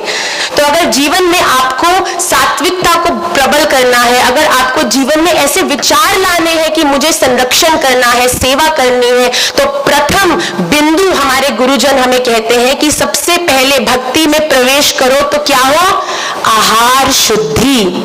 अपने आहार को शुद्ध करिए, शाकाहारी होइए, वो जो शाक सब्जी फल आदि है उसे ग्रहण करिए। आज तो ऐसा समय आ गया है कि इतनी दुर्दशा है कि मनुष्य को भी खाने के लिए तत्पर हो उठे हैं। ये केवल इस कलयुग के अंत की तरफ हम लोग बढ़ते जा रहे हैं, उसी का ही प्रतीक है। तो रुक जाइए, खड़ जाइए, पुनः सोचिए और फिर इट्स नेवर टू लेट। अगर आज भी आप इस बात को समझने में सक्षम है तो आज ही वो नवीन दिन है जिस दिन आप इस संकल्प को ग्रहण करके you can make a difference to your life.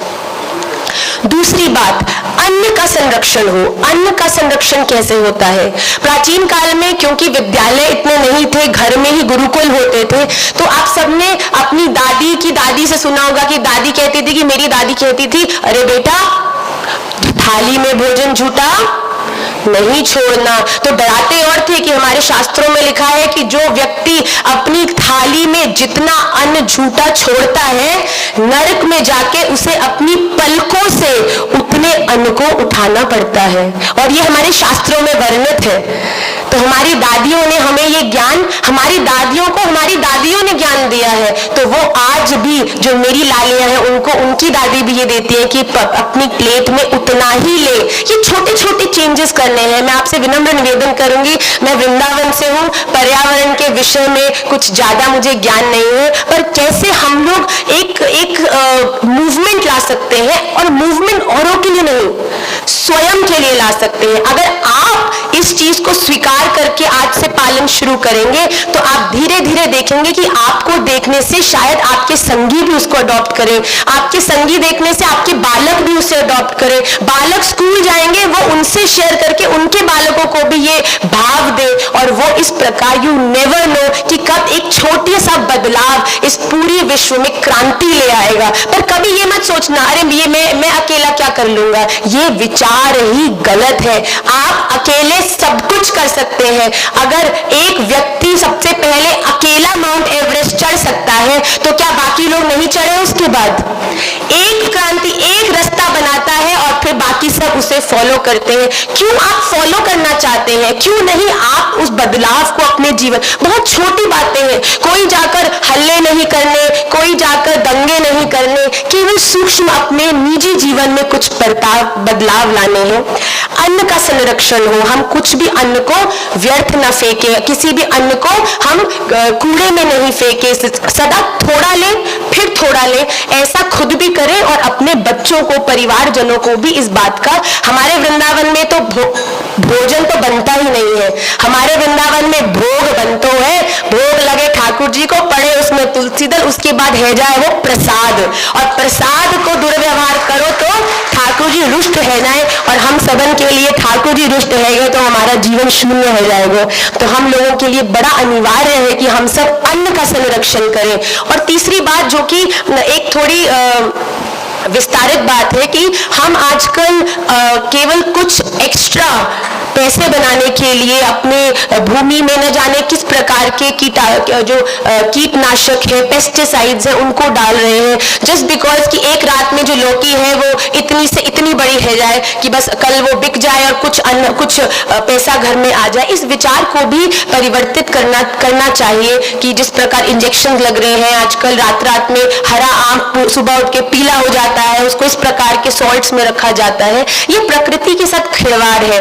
जो कोई भी फल वाले हैं, केवल आप ही को मैं सीमित नहीं कर रही हूँ, मैं जानती हूँ ये आप सब नहीं करते, पर अगर सोशल मीडिया के माध्यम से जो फल वाले हैं, जो और सामान्य लोग हैं इस बात को सुन रहे हैं, तो कुछ भी ऐसा नहीं करें जिससे भूमि को हानि हो, क्योंकि भूमि को हानि होगी तो आपको अन्न कहाँ से मिलेगा।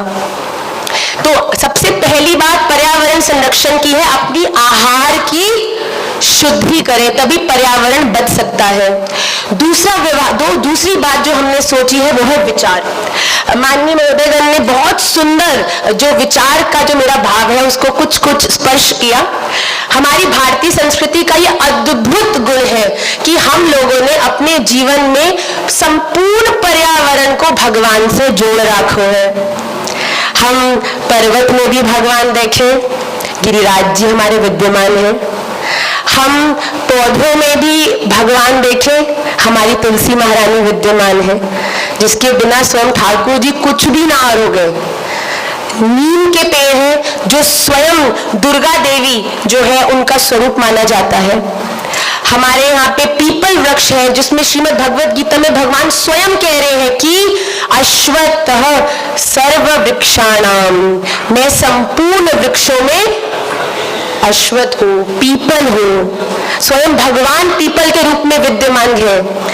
हमारा बरगद का जो वृक्ष है वो त्रिदेव उसमें विद्यमान है। त्रिदेव मतलब ब्रह्मा जी, विष्णु जी और स्वयं भोलेनाथ। ये तीनों जो है बरगद में विद्यमान। तभी हम जब देखते हैं बरगद का वृक्ष आता है तो शायद किसी को पता भी ना हो, पर स्वतः ही हम लोगों के हाथ जुड़ जाते हैं, क्योंकि हम लोगों में ये भीतरी संस्कार सदा से विद्यमान है। क्योंकि हम हर वस्तु में भगवान के अंश को, हम तो इंसान में भी भगवान देखते हैं। हमारी वृंदावन भाव देखें तो आप सबके हृदय में विराजमान, ये आज जो मैं बोलने का प्रयास कर रही हूँ ये मैं नहीं, मेरे हृदय में विराजित श्री राधा रमण देवजू आप सबके हृदय में बैठे श्री राधा रमण देवजू से बात कर रहे हैं। तो ये विचार बहुत ध्यान करने का है कि हमारे शास्त्रों में हर चीज को भगवान से जोड़ा है। पेड़ों के बारे में आपने जाना, पौधों के बारे में आपने जाना, पर्वत के बारे में आपने जाना।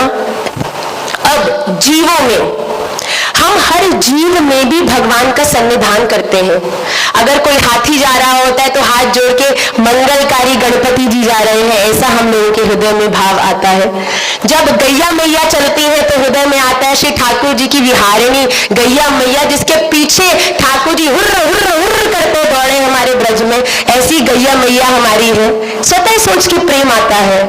हम तो छिपकली तक में कुबेर का वास हम लोग भारतीय अपने धारणा के अंदर मानते हैं कि छिपकली में भी कुबेर जी वास करते हैं। तो किसी ने एक बहुत हंसात्मक प्रश्न किया, तो माँ आप बताओ मच्छर में कौन सा भगवान है? तो हम बड़े विचारों में पड़ गए, मच्छर में भी भगवान। तो एकदम से महाराज श्री ने संदेश आपको संकेत किया कि जब हनुमान जी लंका गए हैं उस समय मच्छर का स्वरूप लिया, तो हमारे लिए तो मच्छर भी भगवान का ही स्वरूप है।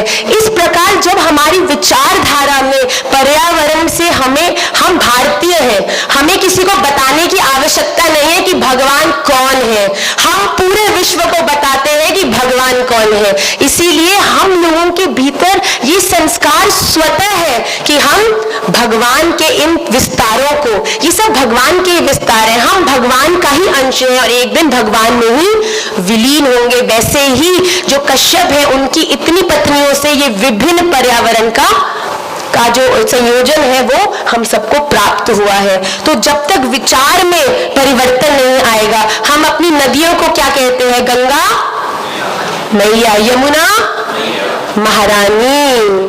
हम ब्रजवासी दोनों महारानी कहें क्योंकि श्री ठाकुर जी की पटरानियों में से एक गंगा मैया है। तो हम लोग कहें इन सबके साथ हमारी भावना जुड़ी है, आप समझ रहे हैं? तो जब ये भावना जुड़ जाती है, क्या अपनी मैया को कोई परेशान कर सके, उनको कष्ट दे सके? तो जब ये सब आप सबके हृदय में एक संबंधित रूप में जब विद्यमान होती है, हम सवेरे उठते हैं, आपने बहुत सुंदर उसको जोड़ा, हम उठते ही सर्वप्रथम सबसे पहला प्रणाम किसको करते हैं? हम पृथ्वी माता को प्रणाम करते हैं। समुद्र वसने देवी पर्वत स्तन मंडिते विष्णु पत्नी नमस्तुभ्यम पाद स्पर्शम क्षमस्व में। हम सबसे पहले क्षमा मांगते हैं, हे मैया आप हमें प्रतिदिन धारण करते हैं, अपने जीवन में कृतज्ञ बनो। एक मैया जो आपको धारण करती है, आपके जीवन के हर सुख को आपको प्रदान करती है, हम कैसे इतने कठोर हो सकते हैं कि बिना कुछ सोचे बिना कुछ समझे उनका दुरुपयोग करें? क्या अपनी मैया का कोई दुरुपयोग कर सकता है कि उसकी सेवा करता है? ये भारतीय अवधारणा है कि हम अपनी मैया की सेवा करते हैं। प्रथम प्रणाम भूमि को चरण स्पर्श करने से पहले अपने हाथ से स्पर्श करते हैं कि आप मुझे प्रणाम करता हूं और आपसे क्षमा मांगता हूं कि आपने चरणों को आपको स्पर्श कराऊंगा। ये विचारधारा हम सब में विद्यमान है, पर केवल क्या है ना, क्योंकि कलयुग है, कलयुग में जो कलयुग का जो प्रभाव है वो बुद्धि को थोड़ा वीक कर देता है। तो हमें बस केवल इतना करना है, कोई चाहिए था याद कराने के लिए कि हमें इन सब चीजों को पुनः याद करके इनके प्रति कृतज्ञ होना है। जब जीवन में इन सब के प्रति सम्मान होने लगेगा, तब अगर कोई इनके प्रति कुछ गलत करेगा ना, तो आप चाहकर भी अपने आप को रोक नहीं पाओगे। ब्रजधाम में कोई प्लास्टिक गिरा देता है अगर, तो हमारे ये बालक है, हम लोग सुबह एक छोटी सी चाय सेवा करते हैं, उसमें कुछ बिस्कुट का पैकेट बंटते हैं। तो एक दिन क्या हुआ, जिन्होंने पाया उन सबने बिस्कुट के पैकेट इधर उधर फेंक दिए। तो 2 दिन से बालक जोर जोर से कहते हैं, अरे आप बिस्कुट के पैकेट डस्टबिन में डालें, डस्टबिन में डालें। तो हम 2 दिन से उसका दर्शन कर रहे हैं कि अरे ये लोग नहीं समझे, ब्रजवासी है तो अपनी टौर की, तो उनको जब तक प्रेरणा नहीं मिलेगी वो कुछ नहीं करने वाले, क्योंकि ब्रज में रह के कुछ नहीं करना, केवल आनंद करना है। ब्रज से बाहर करो भजन, ब्रज से बाहर करो भक्ति, पर ब्रज पहुंच गए मतलब टिकट मिल गया है, अब आराम से ठाकुर जी के दर्शन करो और आनंदित रहो। तो उनको बड़ा प्रेरित किया, अरे आप लोग डस्टबिन में क्यों नहीं डालते? तो हम दर्शन कर रहे, तो एक दिन से सेवा जब विश्राम भई, तो हम स्वयं गए और हमने रोड से सारे वो पेपर थे उठाने चालू करे। जितने भी आसपास के लोग थे, अरे मैया आप क्यों करती हैं, आप क्यों करती? हम करते हैं ना, हमारे हाथ से वो पन्नियां छीन कर सब लोग, कम से कम 30-40 लोग आ गए और सबने उस स्थान को पूर्णतः बिल्कुल साफ कर दिया। मैं ये नहीं कह रही कि आपको कोई बड़ा बदलाव लाना है, आपको छोटे छोटे बदलाव लाने हैं कि कम से कम आपकी पेरिफेरी में, आपके आसपास इस प्रकार अगर कोई आपकी मैया के साथ दुर्व्यवहार करेगा, क्या आप खड़े रहकर उसको देखोगे कि जाकर उसको बोलोगे अरे भैया क्या करता है, ठीक कर इसको? को क्षमा मांग। अगर ऐसे ही जब आप देखते हैं कि आपकी भूमि देवी जिसने आपको आपके कुटुंब को धारण कर रखा है, तो जब कोई उसके साथ दुर्व्यवहार करे तो आप कैसे चुप रह सकते हैं? इसका पुनः विचार करिएगा कि आज से प्रारंभ करना है अपने विचारों के अनुसार व्यवहार। तीसरी चीज, बस 5-7 मिनट में मैं इस सत्र को विश्राम करूंगी। The practical things that you can do to bring this transformation. क्या अपने निजी जीवन में छोटे से बदलाव आपको लाने हैं?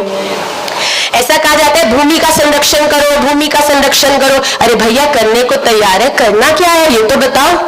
अरे वो ट्री प्लांटेशन मूवमेंट्स करो, आप इधर जाओ तो व्यक्ति सोचता है अरे शुरू कहां से करो, क्या करो जिससे कि प्रारंभ मिल सके। अगर किसी को कहीं एक स्थान पर जाना हो तो वो गूगल मैप उस प्रत्येक स्थान पर पहुंचने के बहुत से रास्ते हो सकते हैं। अगर आज हमको आगरा आना था तो हम एक्सप्रेसवे से भी आ सकते थे, हम सोना से भी आ सकते थे, पर हमने गूगल मैप को अपना स्टार्टिंग पॉइंट बताया, उसने हमें सबसे अच्छा रास्ता बताया आगरा तक पहुंचने का। वैसे ही हम मनुष्यों का भी एक स्वभाव है कि हम ना उस स्टार्टिंग पॉइंट की खोज करते हैं। तो आज उस स्टार्टिंग पॉइंट को अगर मैं आपको प्रदान करूं तो आप प्रारंभ कहां से करें?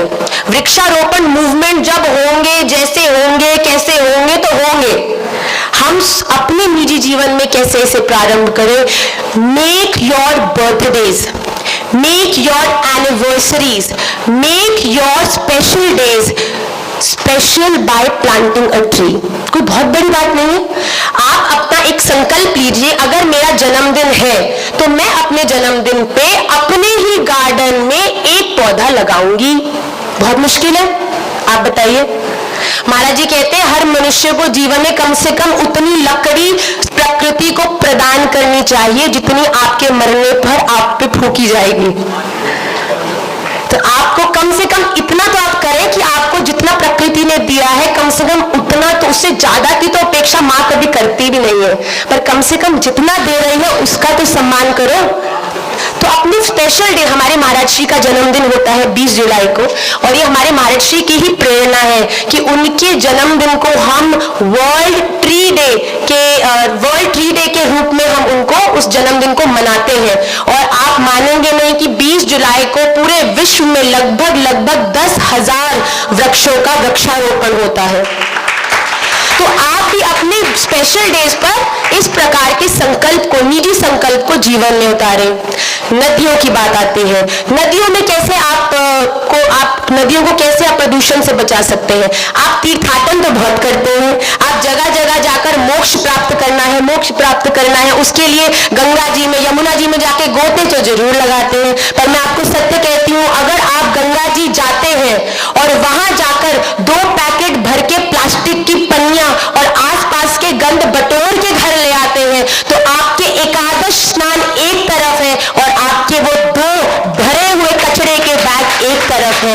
अपने जीवन में ये छोटी छोटी बातें उतारें, स्वयं भी इनको जीवन में उतारें और अपने आसपास के लोगों को भी प्रेरणा दें कि आप इस प्रकार अपने विशेष दिनों में वृक्षारोपण करें। जब आप नदियों में स्नान करने जाते हैं, वहां के कूड़े कचरे को साथ में बटोर कर लाएं। प्लास्टिक आदि का जो आपकी प्रकृति के लिए हानिकारक है उनका प्रयोग ना करें। जीरो वेस्टेज लाइफ जीने का प्रयास करें। जो भी आप ले रहे हैं, सरकार की बहुत ही अद्भुत बात है कि आजकल तो 2 प्रकार के डस्टबिन भी लगने लगे हैं, जिसमें गीला कचरा और सूखा कचरा रखा जाता है। सूखे कचरे को जैसे पुनः कॉम्पोसिट के रूप में खाद बनाया जाता है, बहुत सुंदर है। तो ये सब चीजें आप घर में भी कर सकते हैं। घर में जो शाक सब्जी के जो छिलके हैं उनको डस्टबिन में ना फेंक कर आप उनको एक स्थान पर अपने गार्डन में इकट्ठा करते रह सकते हैं। कुछ समय में वो कॉम्पोसिट बनेगा और ऐसी ऑर्गेनिक सब्जियां आपके गार्डन में उगने लगेंगी जिनकी प्राइस अगर आप मार्केट में जाके देखो तो 3 गुना है सामान्य सब्जियों से। तो ये सब चीजें अपने जीवन में आप धीरे धीरे उतारेंगे तो ही आपके जीवन में परिवर्तन आएगा। महाराज श्री सुंदर बात कहते हैं, जैसा आहार वैसा विचार, जैसा विचार वैसा व्यवहार। तो आप सभी इन चीजों का बहुत ध्यान रखिएगा। प्रारंभ आहार शुद्धि से करना है और फिर व्यवहार तक इसे ले जाना है।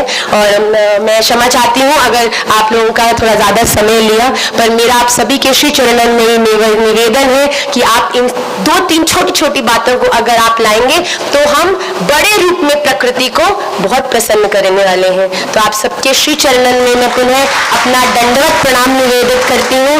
कोई मेरे वक्तव्य से आपके किसी भी भाव को हानि हुई हो तो कान पकड़ के उसके लिए क्षमा मांगती हूँ और आज के सत्र को विश्राम करती हूँ। मैं मधुकर चतुर्वेदी जी का पुनः बहुत बहुत धन्यवाद व्यक्त करती हूँ कि मुझ बुद्धू को, जिसको केवल श्री राधा रमन देव जी के नाम के अलावा कुछ नहीं आता, मैं सत्य कहती हूँ मेरी कोई अध्यात्म में, ये मेरे गुरुदेव की कृपा है, श्री राधा रमन देव जी की कृपा है कि इस प्रकार का अवसर मुझे मिला। पर ये मधुकर जी का बड़प्पन है कि उन्होंने मुझे आमंत्रित किया और ये आप सबकी सेवा, आपको एक छोटा सा मार्गदर्शन करने का मैं जो प्रयास मुझे मिला, ये सेवा मुझे मिली, सेवा के लिए हम ब्रजवासी सदैव तत्पर हैं। आप कुछ भी करा लीजिए, हम तत्पर हैं। तो उसको मौका दिया, बहुत बहुत धन्यवाद चतुर्वेदी जी और ठाकुर जी, आप सबका सदैव खूब खूब मंगल करें और आप सभी जल्दी जल्दी वृंदावन धाम आए और हमको पुनः सेवा का अवसर दें। श्री राधे।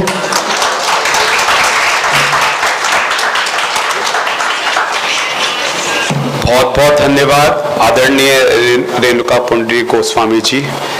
वास्तव में विमर्श के कुछ बिंदु तो तय हुए हैं।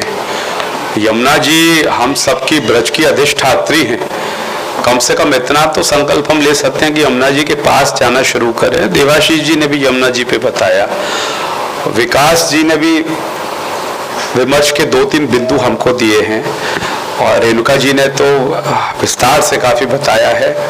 तो दीदी हम जरूर संकल्प लेते हैं कि आपके बताए मार्गदर्शन पे सभी लोग चलने का प्रयत्न करेंगे और अगले साहित्योत्सव में जब हम मिलेंगे तो जरूर पर्यावरण को लेकर कुछ एक अलग प्रकार हमको दिखाई देगा। आप में से कुछ बंधुओं के मन में जिज्ञासा भी है। अभी हमारे परिचय की दृष्टि से बता दूं, हमारे मध्य में हमारे राष्ट्रीय स्वयंसेवक संघ के क्षेत्र कार्यवाह डॉक्टर प्रमोद शर्मा जी भी उपस्थित हैं। भाई साहब हम आपका स्वागत करते हैं और ये बहुत अच्छा लगा कि भाई साहब पर्यावरण के सत्र में आए हैं, क्योंकि भाई साहब भी पर्यावरणविद हैं और वनस्पति विज्ञान और पादप विज्ञान पर आपका बहुत प्रभाव है। अभी कुछ बंधुओं के मन में जिज्ञासाएं होंगी पर्यावरण को लेकर, अगर कोई प्रश्न करना चाहता है तो वो सीधा प्रश्न कर सकता है, अगर किसी के मन में कोई जिज्ञासा हो तो। जी हाँ, केवल प्रश्न। आपने बहुत सही कहा कि आहार, विचार और व्यवहार, ये आचार से विचार बनता है, विचार से व्यवहार बनता है। तो विचार तो हमारे पास हैं और पढ़ाए भी जा रहे हैं और ये बहुत अच्छी बात है कि हम पुराने विचारों को फिर से दे रहे हैं, लोगों को समझा रहे हैं। और डॉक्टर भीमराव अंबेडकर ने कहा था, जो अपना इतिहास भूल जाते हैं वो कभी इतिहास नहीं बना सकते, यानी वही इतिहास बनाते हैं जो अपने इतिहास। तो ये है यहाँ की विचार तो आ गया और विचार पाठ्यक्रम में उन विचारों को दिया भी जा रहा है, अंबेडकर जी के विचार के अनुसार ये सरकार देने भी लगी है। तो विचार और ज्ञान तो बहुत है, लेकिन वो व्यवहार में नहीं आ रहा। और व्यवहार में आने, जैसा कि पहले था कि वो संस्कारों से ही आता था, अब वो प्रश्न कर रहा हूँ, माता पिता और शिक्षक देते थे। तो अब प्रश्न ये है कि वो पुनः संस्कार कैसे जागृत किए जाए। इसके लिए शिक्षकों को और माता पिता को जागृत होना पड़ेगा।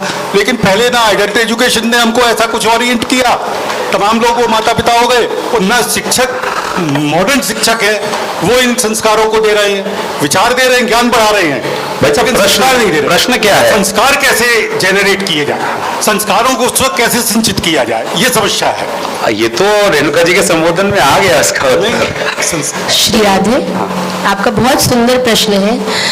संस्कार कभी 1, 2, 5 महीना का विषय नहीं होते। संस्कार सदा से आपके हृदय में विद्यमान होते हैं, पर ये निश्चित है कि कभी ना कभी वो संस्कार किसी रूप में फूटता है। जैसे कि एक नव बालक है, वो उसको हम पढ़ाते, अध्ययन ही करा रहे हैं, पर पता चलता है कि उस उसने किसी की कोई पेंटिंग देखी और उसको उस पेंटिंग को उसी प्रकार पन्ने पे इतनी छोटी उम्र में उतारा कि आपको पता चलता है कि इसके भीतर एक पेंटिंग का संस्कार है। तो ये संस्कार हर भारतीय में संरक्षण, सेवा, ये संस्कार सदा से विद्यमान है। पर ये निश्चित बात है, इसमें आपके संघ का बहुत प्रभाव है। आप जिस संघ परिवेश में रहते हैं, उस परिवेश के ही इन्फ्लुएंस में आके आप उस प्रकार की गतिविधियों को करते हैं। जैसे कि आप सेवा संघ से जुड़े हैं, तो आप सब जो सेवा से जुड़ी भाव हैं उनको पुष्ट करने का प्रयास करते हैं, उनका संरक्षण करने का प्रयास करते हैं। तो हमारे गुरुजन, गुरुदेव हैं, वो बार बार कथाओं के माध्यम से, सबके माध्यम से इस प्रकार से ये बार बार कहते हैं कि आप इस संस्कार से परिचित हुए। इसलिए आपको इसका अभ्यास करना है प्रभु जी। आप जब तक इसको, ये संस्कार है, ये ज्ञान है, पर ये कैसे उतारेगा जीवन में, जब आप इसका अभ्यास करने लगेंगे। It is not a one day change.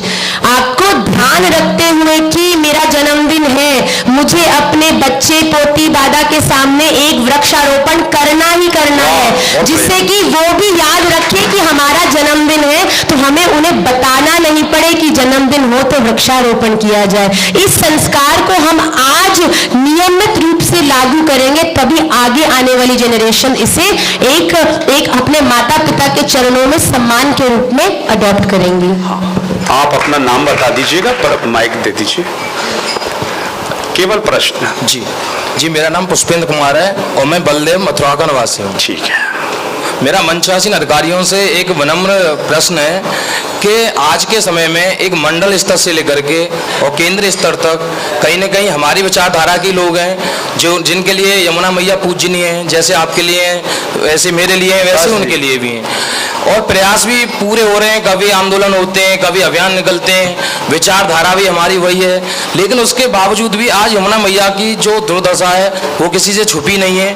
उसको देख करके बड़ा दुख होता है। तो आपसे बस मेरा एक यही निवेदन है कि ऐसा क्या किया जाए कि जिससे यमुना मैया की जो दुर्दशा है वो बदले और वो फिर से पुनः ध्यान में आ गया विश्व। हाँ बताइए जी, ये मेरा मनपसंद विषय है माँ यमुना के बारे में। मैं तो माँ मानता हूँ, मैं उनको माँ इसलिए मानता हूँ क्योंकि हम उनकी पूजा करते आए हैं बचपन से। तो इसका जो मुख्य कारण है ना, ये कारण आप यमुना मैया पूरी तरह से प्रदूषित नहीं हुई है। सिर्फ एक क्षेत्र है दिल्ली से लेके इटावा तक का जहां पर प्रदूषण की मात्रा बहुत अधिकतम है। बाकी दिल्ली से पहले यमुना मैया की स्थिति काफी अच्छी है और यूपी में भी, मतलब बागपत बड़ौत में आप देखेंगे तो यूपी में भी काफी अच्छी स्थिति है। परेशानी ये है कि यमुना मैया में जो प्रदूषण है वो 80% प्रदूषण दिल्ली में जनरेट होता है। 22 किलोमीटर यानी कुल यात्रा का 2% या जो बहाव है वो यमुना का दिल्ली में है और 80% पोल्यूशन दिल्ली से जनरेट होता है। और समस्या ये है कि दिल्ली में पिछले गत कुछ वर्षों से ऐसी सरकारें मतलब उदासीनता दिखाती आई है यमुना के प्रति, जिसकी वजह से यमुना साफ नहीं हो पा रही है। वैसे अभी रिसेंटली 540 करोड़ रुपए से आगरा में 7 एसटीपी बनाने का प्रयोजन बजट पास हुआ है। तो हम उम्मीद करते हैं कि आगरा मथुरा में जो नए एसटीपी बन जाएंगे और नालों का गिरना रुकेगा तो कम से कम यहाँ तो यमुना साफ होगी। लेकिन मूल कारण दिल्ली है, तो अब दिल्ली का कारण, उस यमुना साफ अगर दिल्ली में नहीं होती है तो आगरा में साफ होना उसका नामुमकिन है।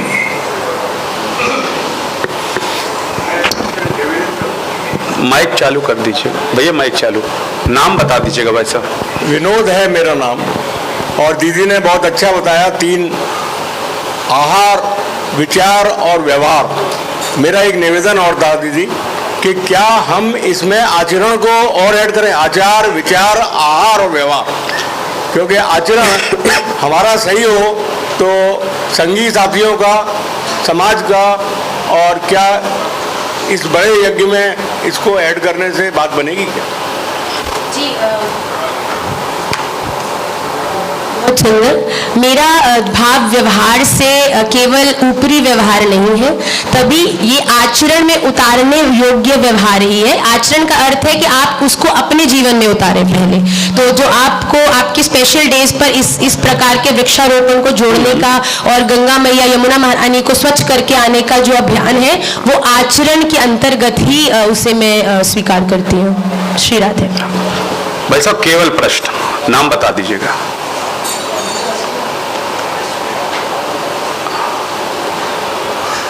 सभी अग्रजों को मेरा प्रणाम। मेरा सवाल आपके उस संदर्भ से है जिसमें अभी आपने कहा व्यवहार।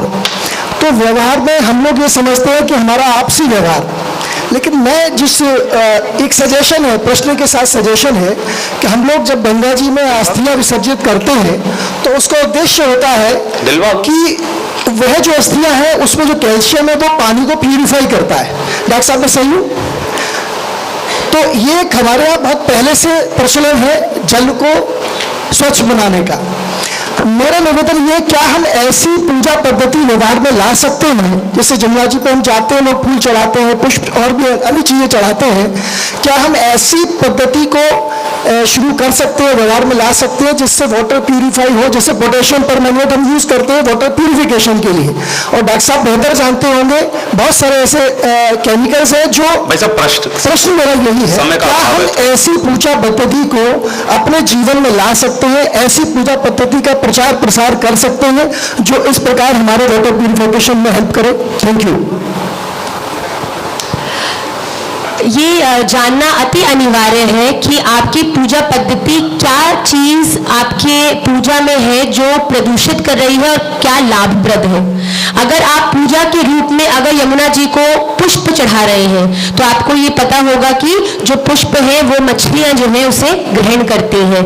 जो अस्थियां भी हैं, आपका ये एक पॉइंट ऑफ व्यू सही है। दूसरा बात ये भी है कि जो जल में रहने वाले जो जीव हैं वो उनको ग्रहण करके अपना आहार के रूप में, ये फूड साइकिल है, ये इस प्रकृति के ही नियम है, इस प्रकार होते हैं। पर जो लोग यमुना महारानी के अभिषेक के रूप में दुग्ध उसमें डालते हैं, ये दुग्ध कभी भी पेरिशेबल नहीं होता है, ये यमुना महारानी को प्रदूषित करता है। तो हमारे लिए बड़ा अनिवार्य है कि हम जानें कि पूजा के भाव से, हम तो भाव है, अगर पूजा में अगर आपको दुग्ध डालना भी है तो उसकी मात्रा क्या है। लोग कटोरी भर भर के दुग्ध अभिषेक करते हैं यमुना महारानी का, जो उसमें रहकर वास करता है, पोल्यूशन करता है। दुग्ध हमें डालना भी है भाव से, पंचामृत अभिषेक करना भी है, तो इससे कोई फर्क नहीं पड़ता। हमारे राधा रमण देवजू 56 भोग त्याग कर एक भक्त का भाव ग्रहण करते हैं।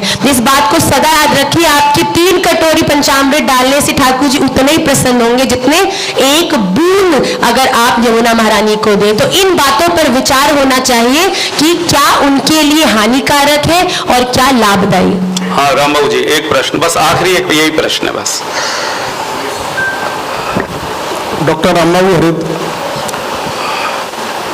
मैं आपसे ये अनुरोध करना चाहता हूँ, आपने जो विचार रखा कि जब तक इसको हम जन जन तक नहीं पहुँचाएंगे, जो भी अंधविश्वास हैं उस अंधविश्वास को समाप्त करेंगे तो यमुना मैया, गंगा मैया सब स्वच्छ हो जाएंगी। और मैं SC/ST आयोग चेयरमैन के नाते 70 जनपदों में गया, सीधा प्रश्न, उसमें मैंने हर जगह वृक्षारोपण जरूर रखा अपने कार्य में। प्रश्न क्या था आपका? ये अंधविश्वास जो लोगों में ऐसे प्रश्न क्या था? अंधविश्वास है, इसे कैसे समाप्त किया जाए? अच्छा विकास जी बताइए। वैसे नहीं, मुझे लगता है रेणुका जी ने जवाब दिया ना। आप भाव के तौर पर कुछ भी अर्पण कर दीजिए। आपके रीति रिवाजों का भी उतना महत्व है, मतलब हर चीज़ जो है अंधविश्वास नहीं होती है। आप एक सदियों से कोई चीज़ चलती आ रही है, उनका अपना एक महत्व होता है। और जैसे उसमें आप जो कुछ भी समर्पित कर रहे हैं वहाँ भी एक इकोलॉजी है, पानी की भी अपनी एक पूरी इकोलॉजी है, वो भी किस प्रकार से अपने आप को सस्टेन करती है, उसको भी कुछ ना कुछ पोषण चाहिए वहाँ पर। तो ये हम लोगों के विवेक की बात है कि हम चढ़ाने में वहां पर चढ़ा क्या रहे हैं, क्या नहीं चढ़ा रहे हैं। कई सारी बातें हैं जिनको हमको सतही तौर पर ऐसा लगता है कि अंधविश्वास है, उसको थोड़ा सा चिंतन करके देखेंगे तो उसके कोई ना कोई कारक, उसके कोई ना कोई कारण अपने को नजर आएंगे। और जो अपने को लगता है नहीं आज के समय में व्यवहारिक नहीं है, सही है, सनातन धर्म है, इसमें सब कुछ चीजें हम लोग इसको बदल सकते हैं, ऐसी कोई बात नहीं। अभी नहीं, अब आज का पर्याप्त बस वैसे आप करें पुस्तक के बारे में, आप करा दीजिए। अभी कुछ बस भाई साहब, अब नहीं भाई साहब, अभी कुछ नया प्रकाशन हमने नीचे स्टॉल आप लगा हुआ है पुस्तकों का।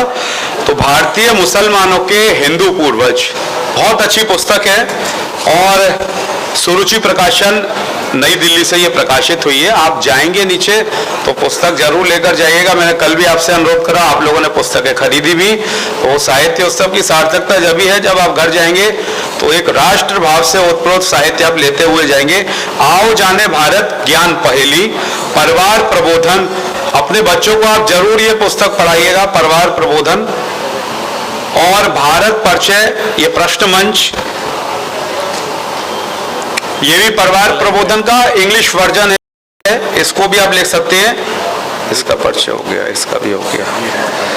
मीठे बोल कथा अनमोल, छत्रपति शिवाजी महाराज,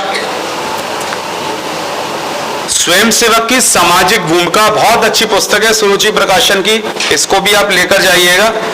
हिंदुत्व विभिन्न पहलू सरलता से, हिंदुत्व क्या है और हमारे लिए हिंदुत्व की क्या महत्व है, इस पुस्तक को आप, बहुत छोटी पुस्तक है, कल साहित्य उत्सव में ये विषय आया था, छोटी छोटी पुस्तकें हमको समय निकाल के पढ़नी है।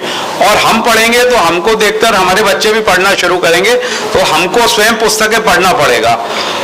वेदों में राष्ट्रभक्ति, सबसे ज्यादा कल यही पुस्तक सेल आउट हुई है नीचे स्टॉल में। जो शहीद हुए हैं उनकी याद करें कुर्बानी, जीजा भाई का परिचय हो गया था, बाकी पुस्तकों का। अभी इस सत्र का समापन है और इस सत्र में आप अभी भोजन के लिए अवकाश हम लेंगे, अभी उठे नहीं, थोड़ी सी और 2-3 चीजें रह गई हैं। और आप भोजन के बाद में 2:15 बजे ठीक आप अपना स्थान ग्रहण करिएगा। स्व आधारित राष्ट्र के नवोत्थान का संकल्प, इस आखिरी सत्र में हमको राष्ट्रीय स्वयंसेवक संघ के माननीय सह सरकार्यवाह डॉक्टर मनमोहन वैद्य जी का मार्गदर्शन मिलेगा और उस सत्र की अध्यक्षता BR अम्बेडकर विश्वविद्यालय की कुलपति प्रोफेसर आशु रानी जी करेंगी। 4:30 बजे तक वो सत्र चलेगा। उसके बाद हम जलपान लेकर और पुनः आग्रह है कुछ पुस्तकें जरूर खरीदते हुए आप प्रस्थान करेंगे और ठीक 2:30 बजे हम लोग यहाँ पर उपस्थित रहेंगे। ज्योत्सना दीदी कुछ सत्र के बारे में।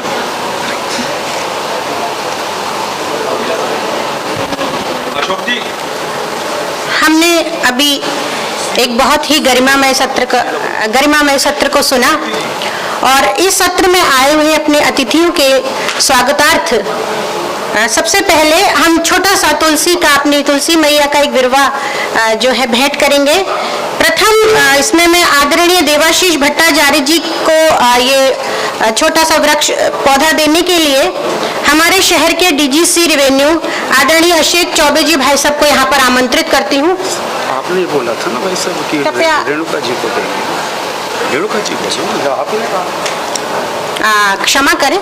इस क्रम में आदरणीय श्रीमती रेणुका पुंडरी गोस्वामी जी के स्वागत के लिए उनको तुलसी का ये छोटा सा विरवा भेंट करने के लिए मैं DGC रेवेन्यू आदरणीय अशोक चौबे जी भाई साहब को यहाँ पर आमंत्रित करती हूँ। कृपया आए।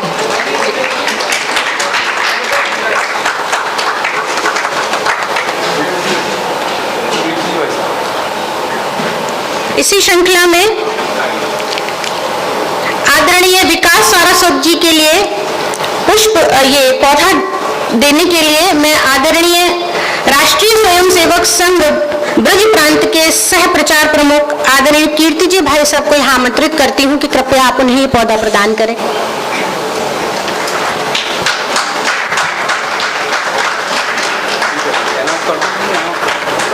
इसी श्रृंखला में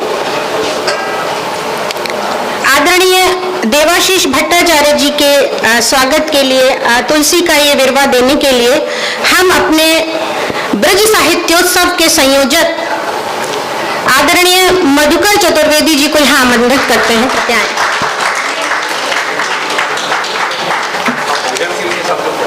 हाँ, आप सब भोजन के लिए सादर आमंत्रित हैं, कृपया आप लोग भोजन ग्रहण करें। धन्यवाद।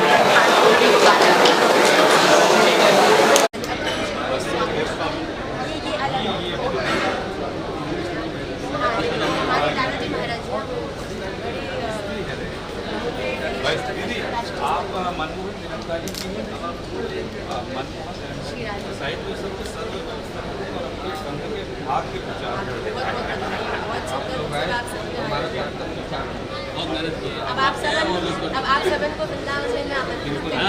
आप सभी वृंदावन आइए तो हम अपने राधा रमन देखेंगे। महेश नागर हैं, आप वरिष्ठ पत्रकार हैं। आगे चलिए है तो आप डिलीट कर देना ना। चलिए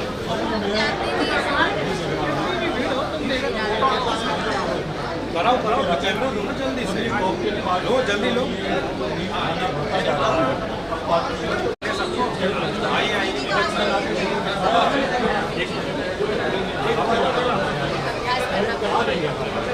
अरे आपको फोटो कराना है, जल्दी आओ, जल्दी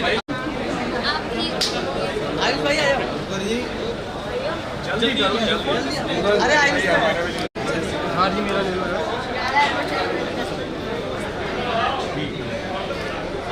हो गया, सबका हो गया, ठीक है बस, ओके। जाओ जल्दी जाओ। ये इसका कौन?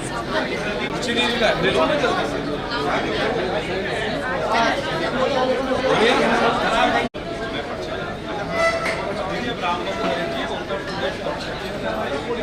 कोरोना को लेकर भी लोग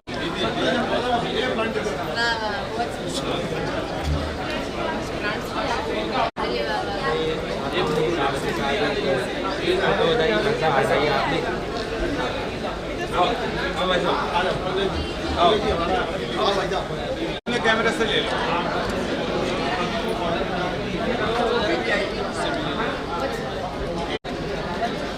आई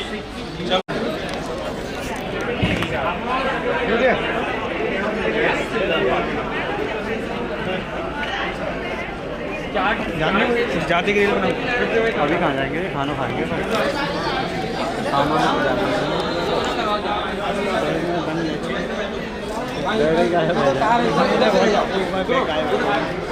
तारे इधर से ले जाओ, इधर से खाओ, ऐसे ले जाओ,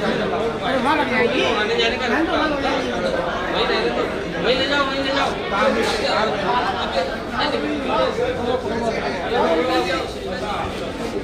हेलो आओ।